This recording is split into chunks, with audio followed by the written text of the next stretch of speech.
I finally let it go. 20 years of my youth, completely wasted. On the first day of cutting ties, I clarified to the whole class that the school belle and I were nothing but neighbors. On the second day, to her absolute shock, I returned every single gift she had ever given me, telling her I didn't care anymore. On the third day, I changed my college application, choosing a university as far away from her as possible. Stepping out of the exam hall, she yelled at me from the school hunk's embrace, declaring that the three of us would go to Tsinghua University together. On the surface, I nodded in agreement, but in my heart, I knew it was over. The moment I turned around, I secretly changed my choices and headed to the Northeast alone. That night, she came to me with a bright smile and a plate of dumplings herself. I knew she was showing weakness, trying to apologize.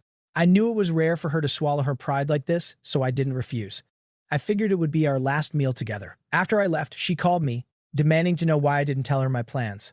My voice was dead calm. The 20 years of feelings we shared had already shattered on Mid-Autumn Festival. During our two families' dinner, she publicly humiliated me, calling me a pathetic simp who couldn't get a hint.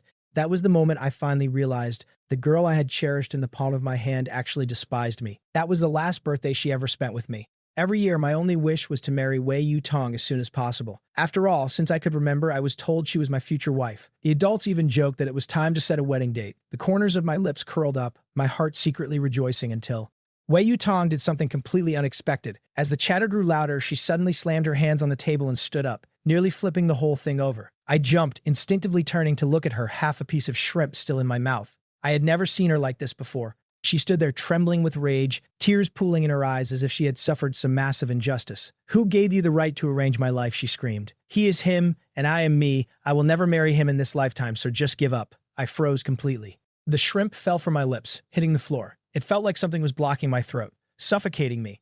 All the blood rushed to my head, and a loud, ringing sound echoed in my ears. Uncle Wei was the first to react, sharply scolding her. "Watch your mouth." But she didn't back down. "Why shouldn't I say it? To me, he's just a neighbor, at most an older brother. I don't like him at all." Then she pointed her finger dead at me, her eyes piercing and cold. "And let me tell you, stay away from me. Stop hovering around me all the time, it's so annoying." Her resentment was suffocating. Those words were heavy, basically pointing at my nose and calling me a shameless lapdog in front of everyone. My parents' faces turned completely pale. Furious, Uncle Wei raised his hand and slapped her right across the face. The crisp smack echoed through the room, making my entire body flinch. It was the first time I had ever seen Uncle Wei hit her. The force sent her small frame spinning, and the back of her head slammed violently against the corner of the wall. Her mother and I instinctively rushed forward to help her up, but she viciously shoved me away. Caught off guard, I crashed hard onto the floor. Bright red blood dripped steadily from her forehead as she glared at me with pure hatred, looking as if she wanted to kill me. "Are you satisfied now?" she hissed. My eyes widened in shock. As she wiped her tears and turned to leave, I grabbed her arm. "What do you mean by that?" "Explain yourself." She yanked her arm back. "I'll tell you. I hate how shamelessly you follow me around every single day. I don't want anything to do with you, not for the rest of my life." After that day, we didn't speak a single word to each other. Even under the bright morning sun, we were total strangers. I stepped into the classroom first, and Wei Yu-tong followed right behind me. In the past, she always walked in front, and I walked in the back. Now the roles were reversed. Thinking about it, it was actually quite ironic. Our classmates always loved teasing us, calling Wei Yu-tong and me lovebirds, who were never apart. Seeing us walk in one after the other, several guys in the back row pinched their lips, letting out sharp, piercing whistles. They started jeering and laughing. "Look, the lovebirds are here." They used to say this all the time, and I used to feel secretly happy. Today, the words were exactly the same, but my mindset had completely changed. I instinctively glanced sideways at Wei Yu-tong. Her face was freezing cold. Without a shred of emotion, she walked straight to her seat, pulled out her workbook, and started writing. Looking at her icy demeanor, my chest throbbed with a needle-like pain. Some words once spoken can never be taken back. Some things, once they happen, their endings are already sealed. Since you want to cut all ties with me, then let me help you. I dropped my bag at my desk, walked straight up to the podium, and faced the 50-something students in the class. For the very first time, I publicly clarified my relationship with Wei Yu-tong. "Everyone, Wei Yu-tong and I are just neighbors who live across from each other. The only reason we come and go together is because our houses are too close. I apologize for causing any misunderstandings, but let me make this clear. Wei Yu-tong and I are nothing more than neighbors. Please stop making random guesses and stop joking about us. Thank you." As I stepped down from the podium, I saw the shock and confusion in my classmates' eyes. Passing by Wei Yu-tong, her face looked even uglier than before, maybe because of her injury, or maybe because of what I said. From that moment on, we never agreed to go to school together again. Even though we would still inevitably bump into each other on the way, I would only give a polite nod. I never initiated a single conversation. There were so many times she stopped by the side of the road, looking as if she was intentionally waiting for me, biting her lip as if she had something to say. But I just walked right past her, pretending not to notice. Of course, the classmates didn't buy my little speech at the podium. After all, we had been inseparable for over a decade. My desk mate told me they even held secret meetings behind my back to analyze the situation. Their final verdict? I was just throwing a tantrum at Wei Yutong. Once I cooled down, they believed I'd go right back to trailing behind her like a loyal dog. I couldn't even be bothered to argue. If they didn't believe me, fine. I couldn't exactly pry, open their brains, and force my thoughts inside. Time and facts would prove me right anyway. Thursday afternoon, the third period, was PE class. As high school seniors, we were buried in textbooks and mock exams every single day, tortured until our eyes were glazed over and our spirits crushed. The teachers were terrified we'd fall into depression, so whenever PE rolled around, they would ruthlessly herd us all onto the field. No one was allowed to stop until we ran at least 3 to 5 laps. Because of a bad cold, I took sick leave and stayed in the classroom. About 20 minutes later, a classmate violently kicked the door open and rushed in. Seeing me, he grabbed my arm without a word and yanked me outside. Hao Feng. Wei Yutong tripped while running. She's bleeding a lot. Go check on her right now. Hearing that I had arrived, the crowd of students parted in unison, leaving a wide, clear path just for me. And Wei Yutong suddenly raised her head, looking at me from afar. A strange emotion flickered in the depths of her pitch-black eyes, before quickly freezing over into her usual icy indifference. That look felt like a slap to the face, instantly waking me up. I stopped dead in my tracks. Only then did I realize what I was doing. The moment I heard she was hurt, I forgot everything and instinctively rushed over. A self-deprecating smirk tugged at the corner of my lips. What the hell was I doing? Was I just a natural-born masochist? Had I not been humiliated enough, 50 pairs of eyes were staring at me, waiting for me to panic, waiting for me to run around buying water and medicine, catering to her like a loyal servant just like I used to. But I wasn't that guy anymore. She didn't need me to do that, and I had absolutely no reason to step into her orbit ever again. Take her to the infirmary to get patched up, I said coldly. Leaving that single sentence behind, I turned around and walked away without the slightest hesitation. My departure completely shattered everyone's expectations. The second I left, the crowd erupted into heated whispers and debates, but I treated it all like white noise. I didn't slow down, and I never looked back. Time slipped by quietly.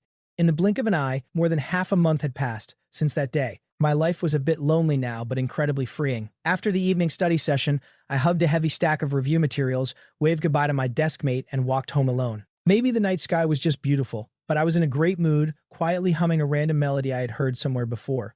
Just as I was trying to remember the next lyric, a figure stepped out from the shadows of the corner and blocked my path. It was Wei Yutong. She truly was beautiful. Delicate features, bright eyes, a graceful presence that naturally made guys obsess over her. But no matter how beautiful she was, she had absolutely nothing to do with me anymore. Seeing her suddenly appear, my chest tightened, all those unpleasant memories flooded back, twisting my heart with a dull, suffocating ache. I didn't want anything to do with her. I took a step to the right, trying to bypass her, but to my surprise, she mirrored my movement, blocking my path once again. Annoyance flared up inside me. I raised my eyes, forcing my gaze to remain completely flat and indifferent. Do you need something? She stared back. Do I need a reason to wait for you? Didn't we used to walk home together every single day? I let out a bleak, sarcastic laugh. The past is the past, and right now is right now. They aren't the same. If you don't need anything, I'm leaving. Goodbye. I took another step to the side, ready to walk away. When? She suddenly reached out and grabbed my arm. Brother Hao Feng, what are you doing? Do you really have to be this ruthless? I looked at her hand. Wei Yutong, I want to go home. Please get out of my way. Hao Feng, she gritted her teeth, her voice trembling with frustration. What exactly do you want? Are you really planning to never speak to me again for the rest of our lives? I just said a few harsh words. Do you really have to hold a grudge for this long? Didn't I already apologize? Since when did you become so petty? I looked at her in silence. She really didn't understand. It was never just about a few harsh words, it was the vicious intent behind them. That was what shattered me. She would never realize that what she considered a trivial outburst had caused me an unimaginable level of damage. Hearing her brush it off so casually, my temper finally flared. I raised my head, staring directly into her eyes. Wei Yutong, isn't this exactly what you wanted? I did exactly what you told me to do, and you're still not satisfied. Tell me, what the hell do you want from me? Say it. As long as you say it, I'll do it. I could hear the sound of her grinding her teeth in the dark. It was almost chilling. You want to draw a line between us so badly, she sneered. Why don't you just move away then? Wouldn't that be a cleaner cut? I didn't blink. My dad is already looking at houses. But moving is a big deal, so it probably won't happen overnight. I'll urge him again when I get back. But don't worry, even if I can't move out immediately, I promise I will never bother you again. You're ruthless, she spat. Her face turned incredibly pale. She stared at me for a long time, trying to figure out if I was just throwing a tantrum. Realizing I was dead serious, she fiercely tossed those words at me, turned around and stomped off, quickly vanishing into the darkness of the night. Time drifted by uneventfully. Our two families basically resumed their normal relationship, though it was noticeably less enthusiastic than before. As for me and Wei Yutong, a thick, invisible barrier remained between us. I never stepped foot into her room again, and rarely even visited her house. Whenever our families had dinner, I found every excuse to skip it. If I absolutely had to be in the same room as her, I stayed far away and kept my mouth shut. On New Year's Day, my mom had planned for us to celebrate at home, but Uncle Wei and his wife kept insisting. My parents tried their best to decline, but eventually caved. I had no intention of going. But to my surprise, Wei Yutong actually came looking for me. I was slouched on the sofa, wearing headphones and listening to music. She just stood quietly beside me. I knew she was there, but I just didn't know what kind of mindset I should use to face her anymore, so I simply pretended not to notice. Eventually, she reached out and pulled off my headphones. "What is it?" I asked flatly.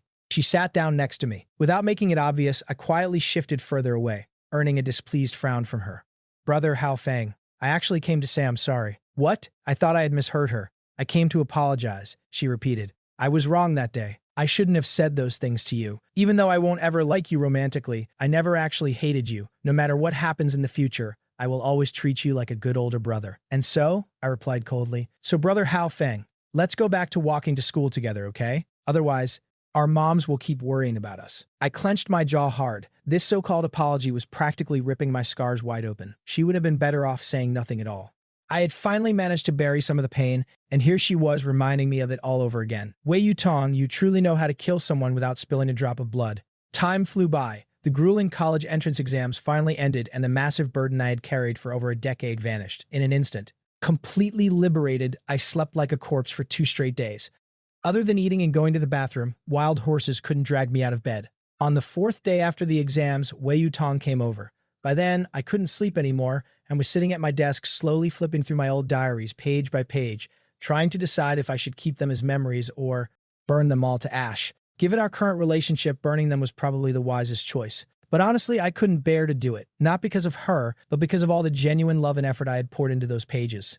I got the habit of journaling from my dad. Since the 1st grade, I had filled several thick notebooks, all filled with every little detail about me and Wei Yutong. Those diaries were my entire youth. Suddenly, a soft giggle broke my concentration. I turned around to see her leaning against my bedroom doorframe, watching me with a teasing smirk. My heart panicked for a second, but my hands remained steady as I locked the diary inside my drawer. I forced a polite smile. "Wei Yutong, you're here. Our great sleeping god has finally awakened," she teased. She strolled over and casually hopped up, sitting right on the edge of my desk, her voice laced with playful banter.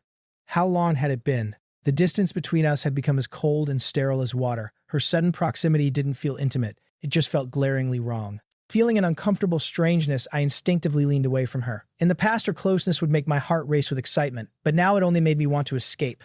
"Brother Hao Feng, how did you do on the exams?" she asked, her eyes sparkling with some strange, eager excitement that I couldn't quite understand. "I came over a few times, but you were always asleep." "You really can sleep."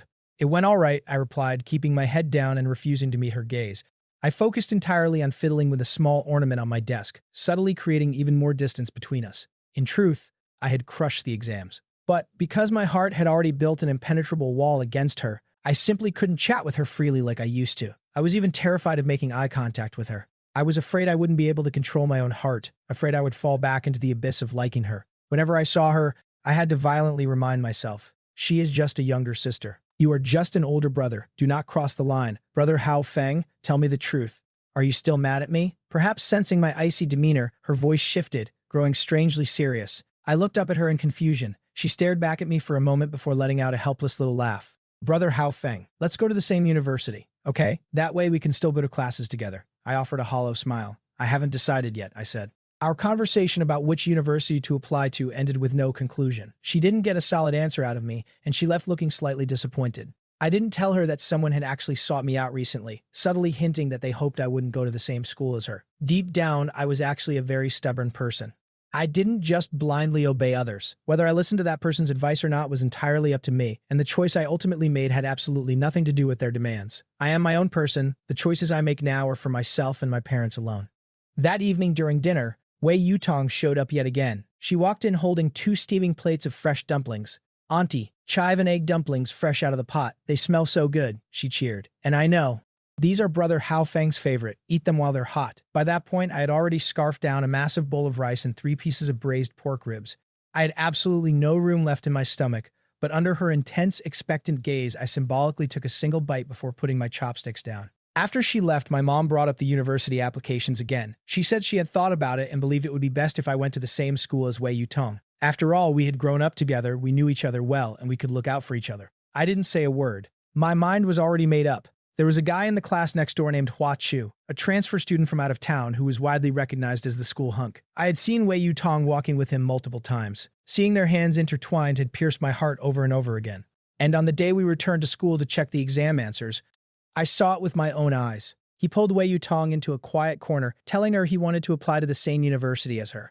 He said he wanted to be her knight and protect her forever. At that moment, the pain in my chest was so agonizing, I felt like I was going to die.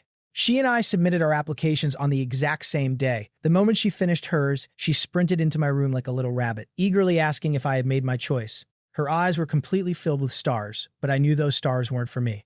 "Did you finish picking?" she asked. "Is it Jinghua University? They're expanding enrollment this year. You can definitely get in." I looked at her. "Wei Yutong, is Hua Chu going to Jinghua too?" I didn't want to ask.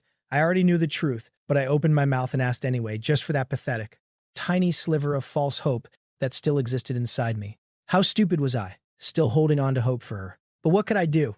I just liked her that much. Wei Yutong paused for a second before a massive beaming smile spread across her face. Yes, his goal since he was little has always been to go to Jinghua. I lowered my eyes, desperately trying to mask the bitter sting in my heart. Wei Yutong's smile slowly faded. She stared intently at the fake, forced smile on my face, her eyes turning dark and unreadable. "Brother, Hao Feng, thank you," she whispered softly. And, "I'm sorry." She had said sorry way too many times, but those few lightweight syllables could never heal the massive scars carved into my heart. I just gave a faint smile and shifted my gaze to a specific spot on my desk. Sitting there were 4 little tiger figurines, each in a different pose, looking majestic and fierce. She had given them to me on my 18th birthday. And I still vividly remembered what she said that day. "Brother Hao Feng, I prepared these for my future boyfriend. I'll let you hold on to them for protection. Once I find a boyfriend, you have to give them back." Back then, I was so naively happy, completely convinced that the future boyfriend she was talking about would be me.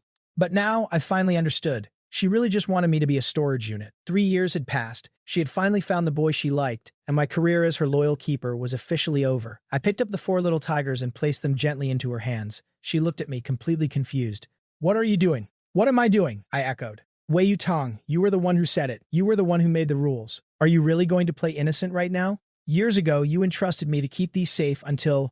You said you prepared these for your future boyfriend. Now that you've found him, it's not right for me to keep holding on to them. It's time to return them to their rightful owner." In the very last minute before clicking confirm on my college application, I wiped out Jinghua University and changed it to a prestigious school far in the north, Ling University. Their traditional Chinese painting major was famous nationwide, having produced countless great masters. Since I refused to go to Jinghua, it was my absolute best choice. Uncle Wei and Auntie had both asked if I applied to Jinghua, but I always brushed them off with vague answers. The day the acceptance letter finally arrived, I sat there in a daze for a long time. She and I, we truly belonged to different worlds now. Going to college was just another milestone in drawing a permanent line between us. Not long after, she burst into my house, waving her acceptance letter with pure excitement. "Brother Hao Feng, bring out your letter. Let me see it. Look at mine." She was smiling so beautifully it was the exact same smile buried deep in my memories, the one that used to keep me awake all night long until... I calmly handed my acceptance letter to her. She stared at the school's name, her eyes widening in sheer disbelief. She was shocked, completely caught off guard. I had always listened to her. She probably never expected that on something as massive as college applications, I would dare to make a decision that went against her wishes. She probably hadn't realized it yet. I was no longer the old me. She was the one who changed me. "Brother Hao Feng, why?" she asked, a flicker of hurt flashing in her eyes. "Wei Yutong, losing you was already painful enough. I can't lose myself too. Since you don't love me, just let me go." "Honestly, the traditional painting major there is just a better fit for me," I said with a faint smile, not looking into her eyes, nor waiting to see her reaction. You must still be holding a grudge against me," she muttered. "If my mom finds out you didn't apply to the same school as me, she's definitely going to beat me up." "She won't," I replied with dead calm. "If Auntie really tries to hit you, our houses are so close that I'll definitely hear it.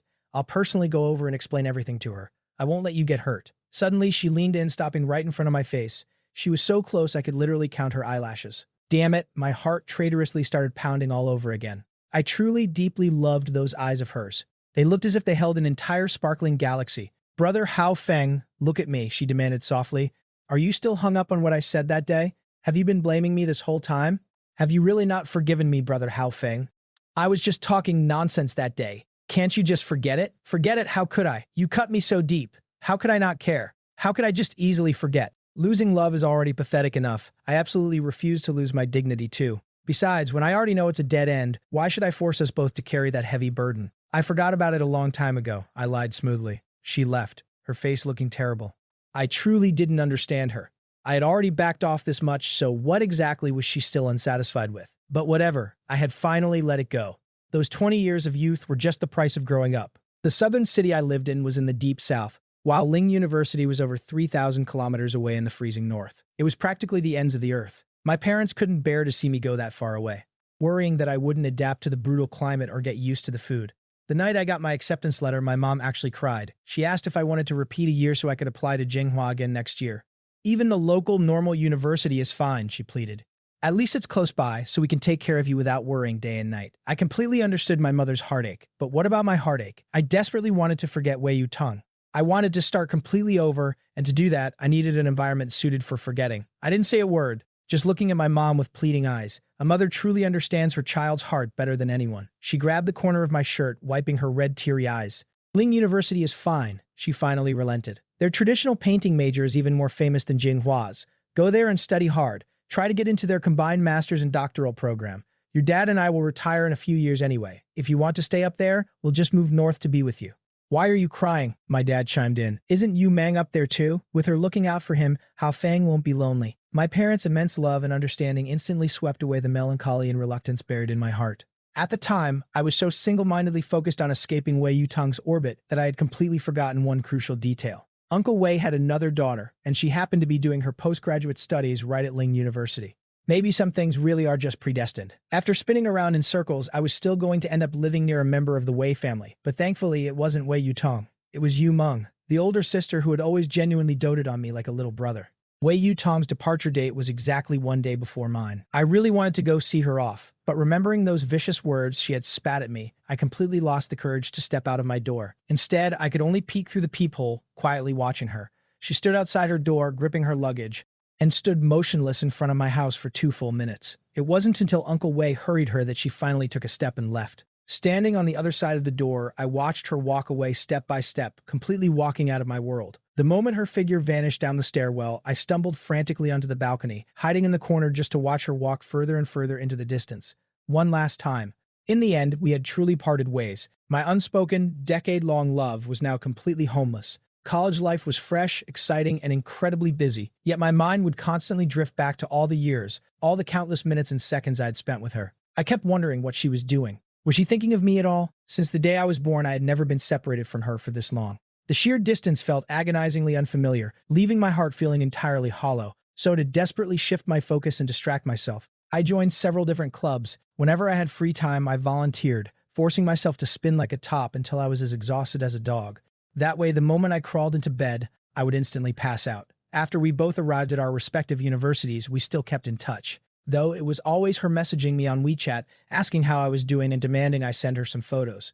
I tried my absolute best to suppress my racing heart, keeping all my replies brief, bland, and straightforward. As for the photos she wanted, I wasn't entirely sure if she wanted pictures of me or the campus. Figuring it was highly likely the latter, I just snapped a bunch of generic scenery and landmark photos and sent them over. Over time, our contact dwindled. We would frequently go 10 days, even half a month without saying a single word. She had the boy she loved keeping her company, and I didn't want to cause any misunderstandings or let my pathetic feelings disrupt her life. So no matter how much I desperately missed her, I forced myself to never initiate a conversation.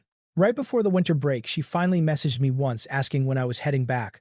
Gripping my phone, I stared at those few simple words, a chaotic mix of joy and sorrow swelling in my chest.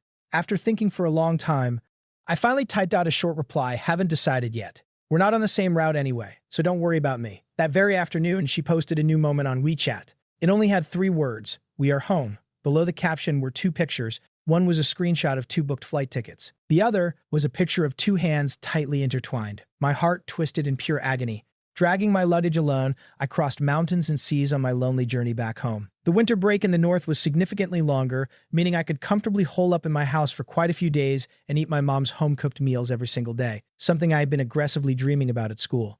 Wei Yu Tong had returned a few days before me. Once she knew I was back, she would frequently knock on my door, coming over to sit and chat. Every time she came, she was all smiles. She would eagerly tell me all the crazy rumors from her university, bragging about how close her dorm was to Huachu's, and excitedly recounting all the places they had explored together, shoving photo after photo of them into my face. In return, I told her about the massive goose feather snowstorms in the north and the long, sharp icicles hanging from the eaves. I told her about the fearless locals who would smash open the thick ice just to jump into the freezing river for a swim. Most of the time, she just listened quietly, occasionally flashing a faint smile. Sometimes she'd tease me for being a glutton. Other times, she'd strictly remind me to bundle up and not catch a cold, or nag me to take better care of myself since I was all alone up there. I immediately categorized everything she said and did as pure, platonic concern from a younger sister. I didn't dare overthink it, and I absolutely didn't dare to take her words straight to heart. Regardless, I still had to live my own life, and everything else was just fleeting clouds. One day, she walked into my house just as I was lounging with my legs propped up on the coffee table, ruthlessly devouring a watermelon and getting sticky juice absolutely everywhere. She rolled her eyes at me, marched into the bathroom, and chucked a wet towel straight at my face, her tone dripping with absolute disgust. "Look at how you eat. So barbaric. What girl would ever want to be with you?" The words hit me like a truck. "Is that why you treated my love like garbage? Is that why you humiliated me so thoroughly?" My heart violently seized in my chest. "Wei Yu Tong, please just stay far away from me. I'm begging you." Ultimately, our two families still ended up spending the spring festival together. My parents and I were dragged over to Uncle Wei's house bright and early. Paper cutouts were pasted on the windows, tiny colorful lights hung from the balcony, and the constant crackle of firecrackers outside, combined with the festive New Year broadcast on the TV, made the holiday atmosphere incredibly thick. I had absolutely nothing to do. I tried several times to sneak back home and hole up in my own room, but Auntie caught me every single time, practically dragging me toward Wei Yu Tong's bedroom, insisting I go play with her. I didn't outright refuse, but I didn't go either. Instead, I just curled up in the corner of the sofa, scrolling through my phone alone. The things that had happened between us hung over my head like a razor-sharp guillotine. I didn't dare forget the pain for even a single second. Yes, Wei Yu Tong had apologized for it, but I simply couldn't get over the massive hurdle in my own heart. I didn't know if I was just being overly petty and vindictive. I just knew that there was still a long, jagged scar across my heart that was constantly bleeding. Suddenly, my phone was forcefully snatched right out of my hands. I jumped in shock. Wei Yu Tong had one arm propped on the armrest next to me, holding my phone up to her face, blatantly snooping at my screen. "I'm watching a show, give it back," I snapped, reaching out to grab it. But she was too quick. She dodged my hand, flashed me a provocative smirk, and sprinted away. "If you want your phone, come to my room," she challenged. I didn't want to go to her room, and I certainly didn't want to chase her like a dog. But then I suddenly remembered my phone still held an enormous amount of her photos. She didn't know about them, and if she saw them, she would definitely overthink things again. Left with no choice, I begrudgingly got up and walked over to her room to retrieve my phone. By the time I got there, she was already sitting at her desk. "Come in, let's watch it together," she giggled, her eyes sparkling with delight. "Wei Yu Tong, the person you like isn't me, so why do you constantly insist on bothering me? I'm not coming in. Bring it out here," I said coldly. "Ah, too scared to come in," she teased. "Brother Hao Feng, since when did you become so thin-skinned? Fine, if you like it so much, you can keep watching. I'll just go watch the TV." Lowering my eyes, I spoke with complete indifference and turned around to leave. "Hey," she called out, clearly unhappy. "Are you really this much of a sore loser? You can't even take a tiny joke? You're just as sensitive as him. Here, take it back. It's not like I actually wanted to watch it anyway." She forcefully tossed the phone right at me. I hurriedly fumbled to catch it. Out of the corner of my eye, I caught her childish, frustrated pout, and a massive headache began forming at my temples. Suddenly, I genuinely had no idea how I was supposed to interact with her anymore. With my phone finally back in my hand, I completely lost the mood to continue watching my show. Instead, my mind fixated entirely on the exact words she had just carelessly thrown at me. "You're just as sensitive as him." Who was she referring to? Ever since she was little, she had a distinct personality and absolutely despised interacting with boys. I used to be the sole exception in her life. So, that him? I didn't even need to think to know it was Huachu. Realizing the truth, a bitter taste filled my mouth. I opened my photo album and, one by one, permanently deleted every single photo of her I had accumulated over the years until it was almost 9 o'clock. Suddenly, Wei Yumeng called in via video chat. Both families gathered around, excitedly chatting with her for a good while before Uncle Wei called out, "Hao Feng, come here. Your older sister has something to say to you." I walked over and sat down. On the glowing phone screen, Wei Yumeng was quietly gazing at me, a gentle, hidden smile pooling in her eyes. "How are you? Is everything going well at school?" "It's been going great," I replied. After not seeing her for over a year, Sister Yumeng had gained a captivating, mature charm. Her radiant eyes rippled with a mesmerizing light. Wei Yutong was already incredibly beautiful, but her older sister somehow completely eclipsed her. "Are you sure?" she teased softly. "Are you not used to the food? Why have you lost so much weight?" "No way," I laughed. "I actually really love northern cuisine, especially the sweet and sour pork." My greedy expression clearly amused Sister Yumeng. Her eyebrows lifted gracefully as a brilliant, doting smile bloomed across her face. "All right then. Sometime around March or April, I'll be back on campus. I'll take you out for sweet and sour pork." Sister Yumeng's call injected an unexpected warmth into my otherwise suffocating New Year's Eve. Happy days are always fleeting, and before I even realized it, it was already time to head back for the new semester. Due to the intense forced intervention of my mom and auntie, I had no choice but to book the exact same flight back as Wei Yutong. The moment we arrived at the airport, Hua Chu was already standing by the curb, waiting with a gentle smile. The second Wei Yutong successfully escaped the watchful eyes of her parents, she instantly transformed into a joyous, hyperactive bird. She sprinted happily toward him, grabbing his hand and throwing herself straight into his embrace. People deeply in love truly act as if a single day apart is like 3 long years. Swallowing down a bitter jug of vinegar, I forcibly turned my head away, grabbed my luggage, and walked into the terminal entirely alone. The academic workload this semester was significantly heavier than the last. I violently purged all distracting thoughts from my mind and threw myself entirely into my studies. Gradually, I realized my racing heart had finally completely calmed down. I even entered a massive competition organized by the department, and my results were shockingly high, practically causing a sensation across the entire faculty. My visiting professor deeply admired my artistic style.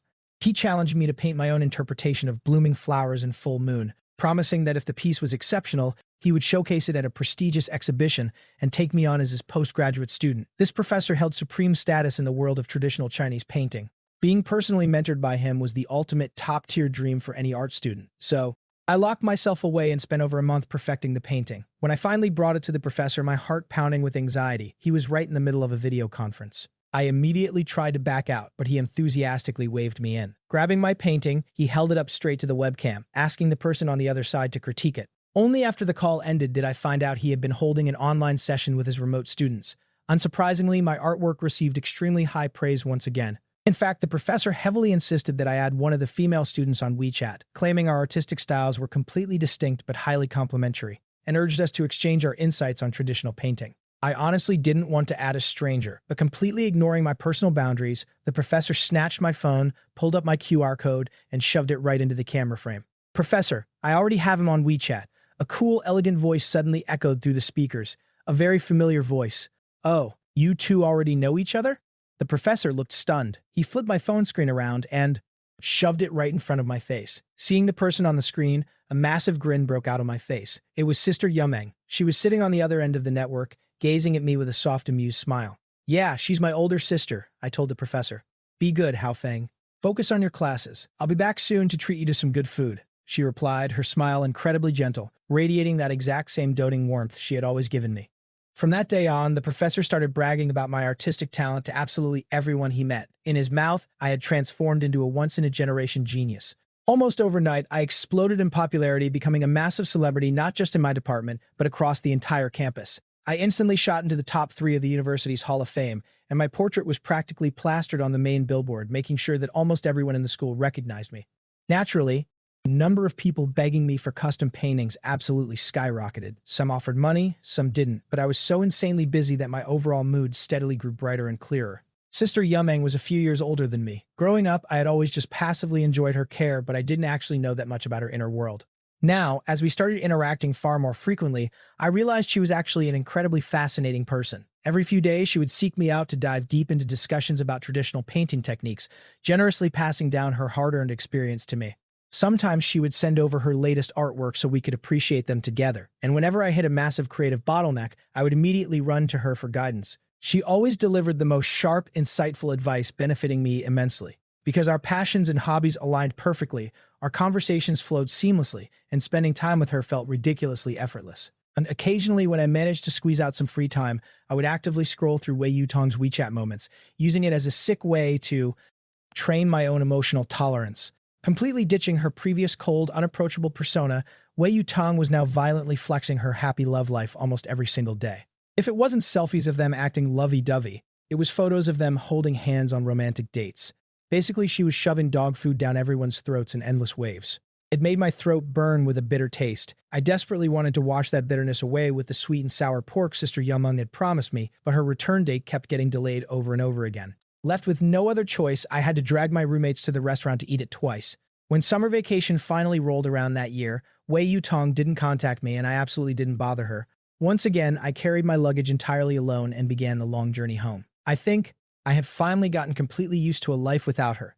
I was slowly learning how to grow up all on my own. Because I took a red-eye flight, I arrived home a little past 6 a.m. Without even stopping to chat with my parents, I took a lightning-fast shower and dive-bombed straight into bed to catch up on sleep. By the time I finally clawed my way out of my chaotic, tangled dreams, it was already noon. My mom was busy bringing hot dishes to the dining table. Seeing that I was finally awake, Auntie waved me over with a warm smile. I originally wanted cold noodles, but got dragged to a newly opened private restaurant on the corner instead. By the time I pushed open the private room doors, there was only one empty seat left. Brother Hafeng, you're so slow.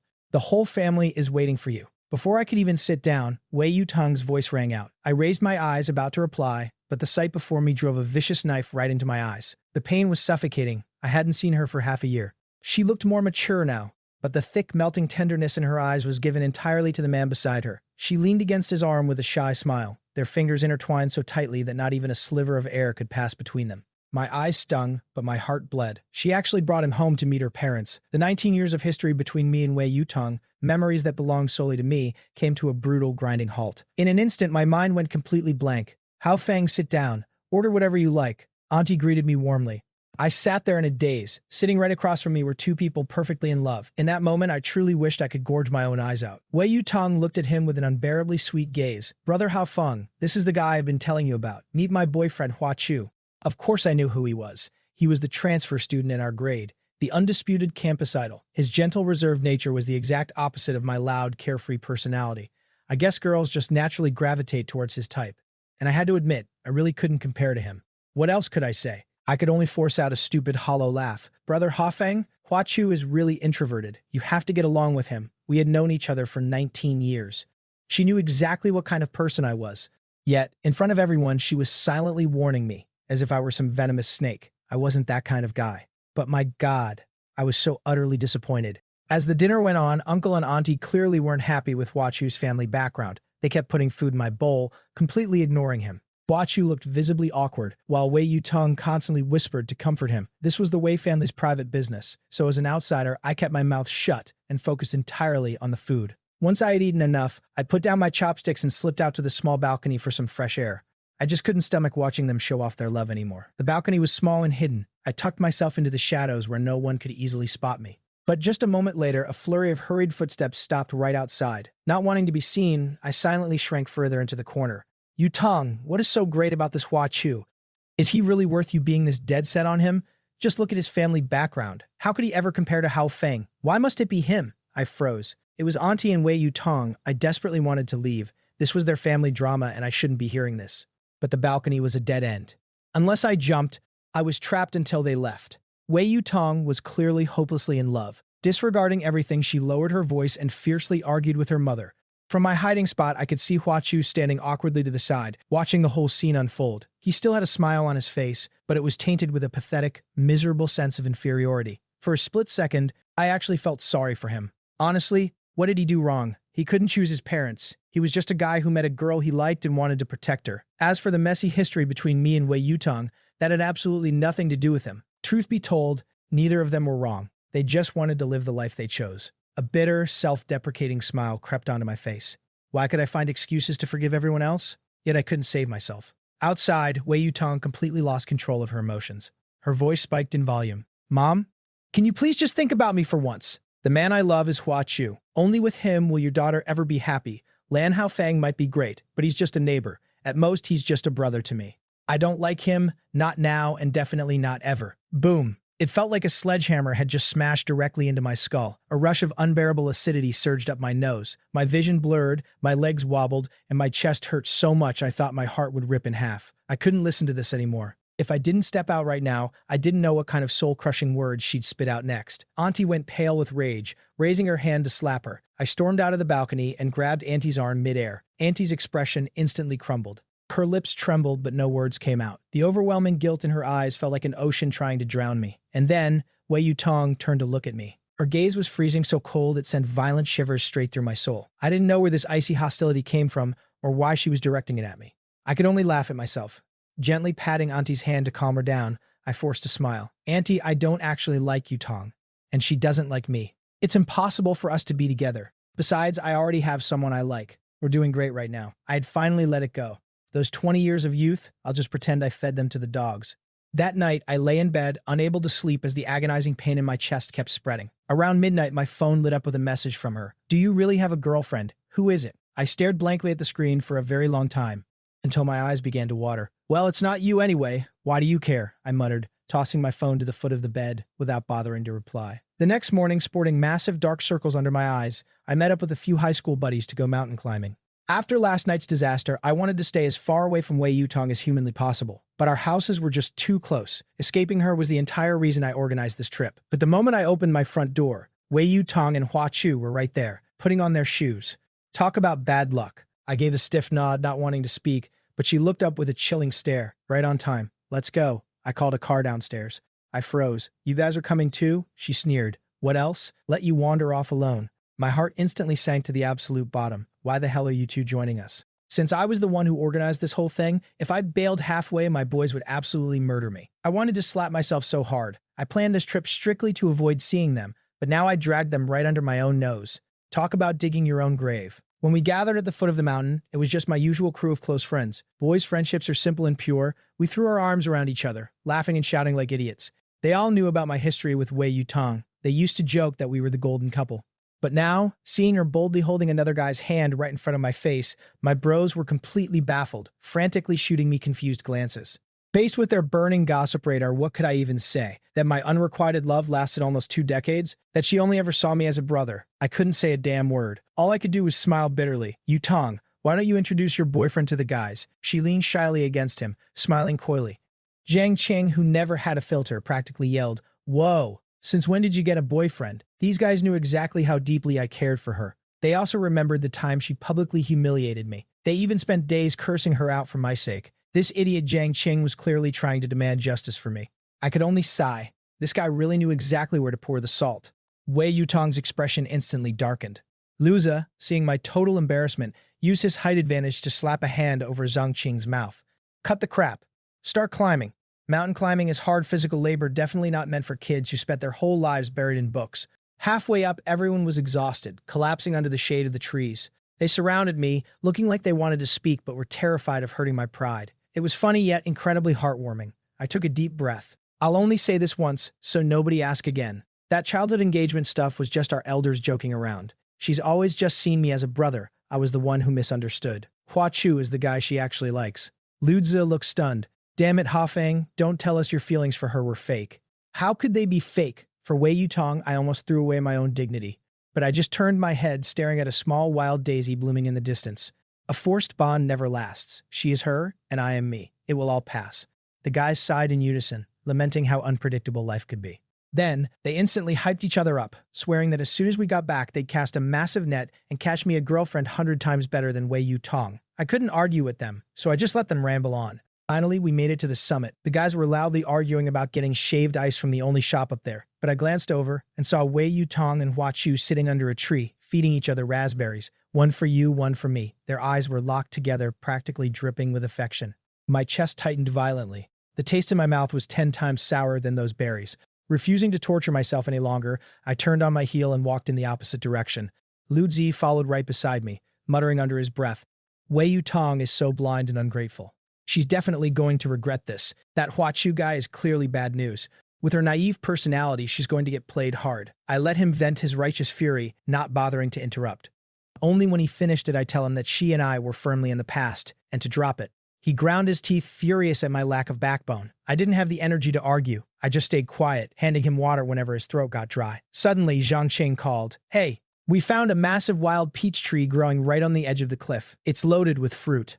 Get over here. There were plenty of peach trees around, but one growing straight out of a sheer cliff face was incredibly rare. Luzi and I rushed over to see the spectacle. On the eastern slope, a massive tree was jutting out diagonally from the rocky ledge, its branches weighed down heavily by plump peaches. Looking at the branches, they seemed so close. I thought if I just reached out, I could grab one. Driven by an impulsive rush of adrenaline, I ignored my friend's frantic meowings and climbed right over the safety guardrail. I leaned forward, reaching for a branch extending over the abyss. I don't know if it was just my terrible luck, or if the ancient weathered rocks simply couldn't hold my weight. But suddenly the ground crumbled beneath me, a wave of dizziness hit me, and I plunged headfirst into the empty air. Maybe I wasn't meant to die today. In that split second between life and death, my hand desperately lashed out and grabbed a thick peach branch jutting from the rock crevices, violently halting my fall. I was left dangling helplessly in midair. Above me, Zhang Qing and the guys were screaming at the top of their lungs, but all I could hear was a deafening ringing in my ears. Thankfully, this was a tourist spot with an active rescue team. Help arrived quickly.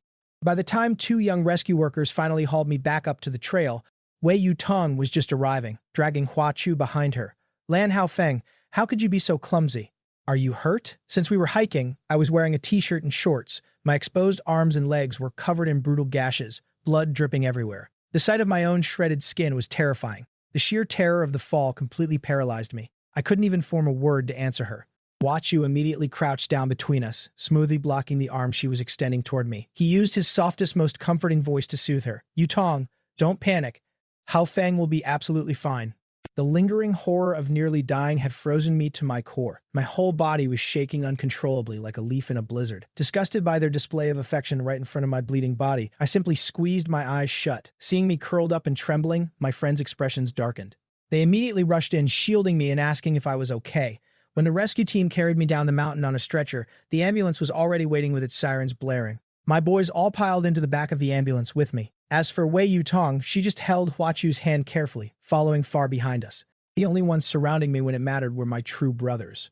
In that moment, any lingering warmth I had for her completely froze over. The ambulance screeched to a halt at the hospital doors. I saw my parents sprinting toward me like maniacs, their eyes red and overflowing with tears. My nose stung sharply. I had nearly gotten myself killed just trying to escape Wei Yutong for some peace and quiet, and she didn't even care that I was bleeding out, but my parents were weeping over me. Thank God I still had them. At least someone in this world actually loved me.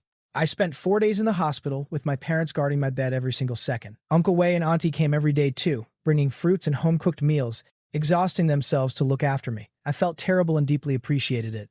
I knew exactly what they were trying to do. They were using their own actions to compensate because they knew Wei Yutong knew exactly how badly I was hurt. Yet she hadn't come to see me even once. If I said I wasn't disappointed, it would be a lie. On the afternoon of my third day, I had just woken up from a nap when I heard muffled arguing outside my door. The voices were familiar, Wei Yutong and Hua Chu. Separated by the wooden door, I couldn't hear every word, but it sounded like she wanted to come in and check on me, and Hua Chu was flat out refusing. They were having a nasty fight right in the hallway. I was getting discharged tomorrow anyway. Whether she visited me now or not meant absolutely nothing. If her coming in here was just going to make her boyfriend throw a fit, then it was better if she just stayed away. I truly didn't care anymore. My 20 years of devotion, consider it completely obliterated. Listening to them argue, the medication dragged me back under, and I fell asleep again. I didn't wake up until my mom pushed the door open. The hospital room was exactly as it had been. In the end, she never walked through that door. Mom asked me why my expression looked so strange, and I just smiled and shook my head. On the day I was discharged, both our families showed up in full force, packing the room to the brim. Uncle and Auntie were packing my bags, my mom was helping me into my jacket, and my dad was half kneeling on the floor tying my shoes. It was chaotic and loud, but my heart felt incredibly warm. So what if I lost love? With affection this deep and beautiful surrounding me, I was actually the richest guy in the world. Wei Yutong stood far away in the corner, with a clearly irritated Hua Chu right beside her. Several times she tried to step forward and help, but he subtly blocked her every time. So, she just stayed there keeping him company. Occasionally, she'd shoot me a glance filled with a hint of concern, but mostly she kept whispering in Hua Chu's ear to coax him. Hua Chu kept glaring in my direction, his eyes filled with undisguised hostility. I guessed Auntie had forced Yutong to come pick me up. Hua Chu didn't want her to come but didn't dare refuse the adults, so he was taking it out on her. The doctor said my wounds were mostly superficial, mixed with extreme shock, and I just needed to rest at home for a few days. But my mom had practically been scared out of her mind. She took an extended leave from work, determined to stay by my side 24/7, swearing to feed me until I gained back every single pound I lost. I couldn't win an argument with my mom, so I was forced to stay in bed every single day. She treated me like a prize pig, feeding me constantly. All I did was eat and sleep, sleep and eat. I was practically growing mold from being so idle. One afternoon, my mom's company called, saying there was an urgent matter she needed to handle. The poor woman hurriedly packed her bag, rattling off a minimum of 500 words of instructions before she left. I nodded along to everything. The second her footsteps disappeared down the hallway, I bolted upright and sprinted a few laps around the house in pure joy. After lying in bed for over 10 days, I felt like my legs were about to atrophy. If I didn't move, just as I was having the time of my life, my phone rang. It was Wei Yutong. I instantly sobered up, frowning as I debated whether to answer. After seeing her complete indifference to my near-death experience, my disappointment in her had reached an all-time high.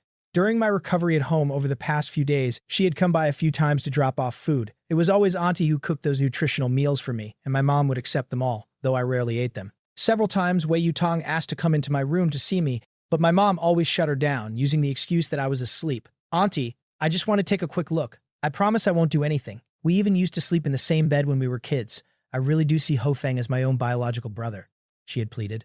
But my mom didn't even blink. "You said it yourself. That was when you were kids and didn't know any better. You're adults now, and you have a boyfriend. You need to know how to keep your distance."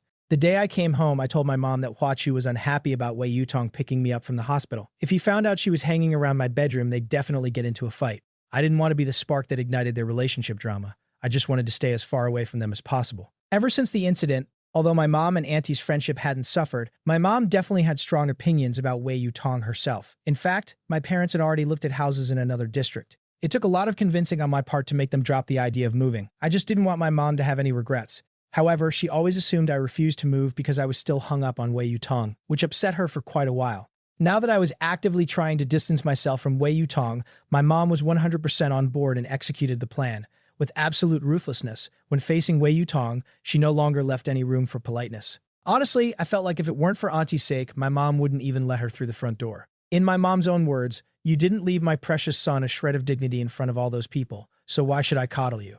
Do you really think my son can't live without you?" My mom was right. I did like her, but she wasn't my oxygen. Someday I'd shake off these feelings entirely and find a girl who truly cared about me. I had been lying at home for 5 days, and Wei Yutong hadn't even touched the doorknob of my room. I thought she would have gotten the hint by now. Staring at the ringing phone, I hesitated, but my finger accidentally swiped the screen, unlocking it. Wei Yutong's voice came through the speaker loud and clear. "Brother, Ho Feng, open the door." She spoke with the exact same tone as always, a little arrogant, a little bossy. Because I was so fed up with her attitude, my tone wasn't great either. "I came to see you.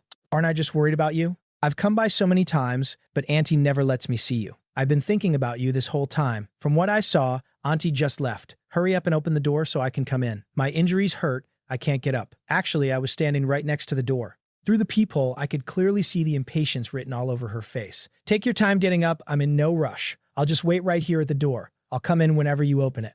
Seeing how stubbornly she was standing there, I figured it wouldn't be right to just play dead forever. After a moment of thought, I decided to let her in. I slowly walked over and pulled the door open, and immediately regretted it. I thought she was alone, but Hua Chu was practically glued to her back. Seeing those two conjoined twins standing there made my head throb. I wanted to chop off my own hand for opening the door. Even though my intestines were green with regret, they were already here. I couldn't exactly slam the door in their faces now. "You're here. Please, come in."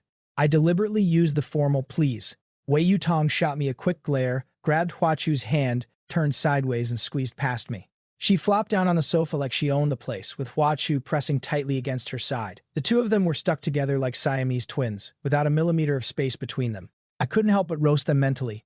"I know you guys are deeply in love, but do you really have to perform it live for me every second?" Outwardly, though, I kept up the polite host act and went to the kitchen to cut some fruit. "Brother Ho Feng, the day you fell, I found out too late and couldn't save you in time. I'm so sorry.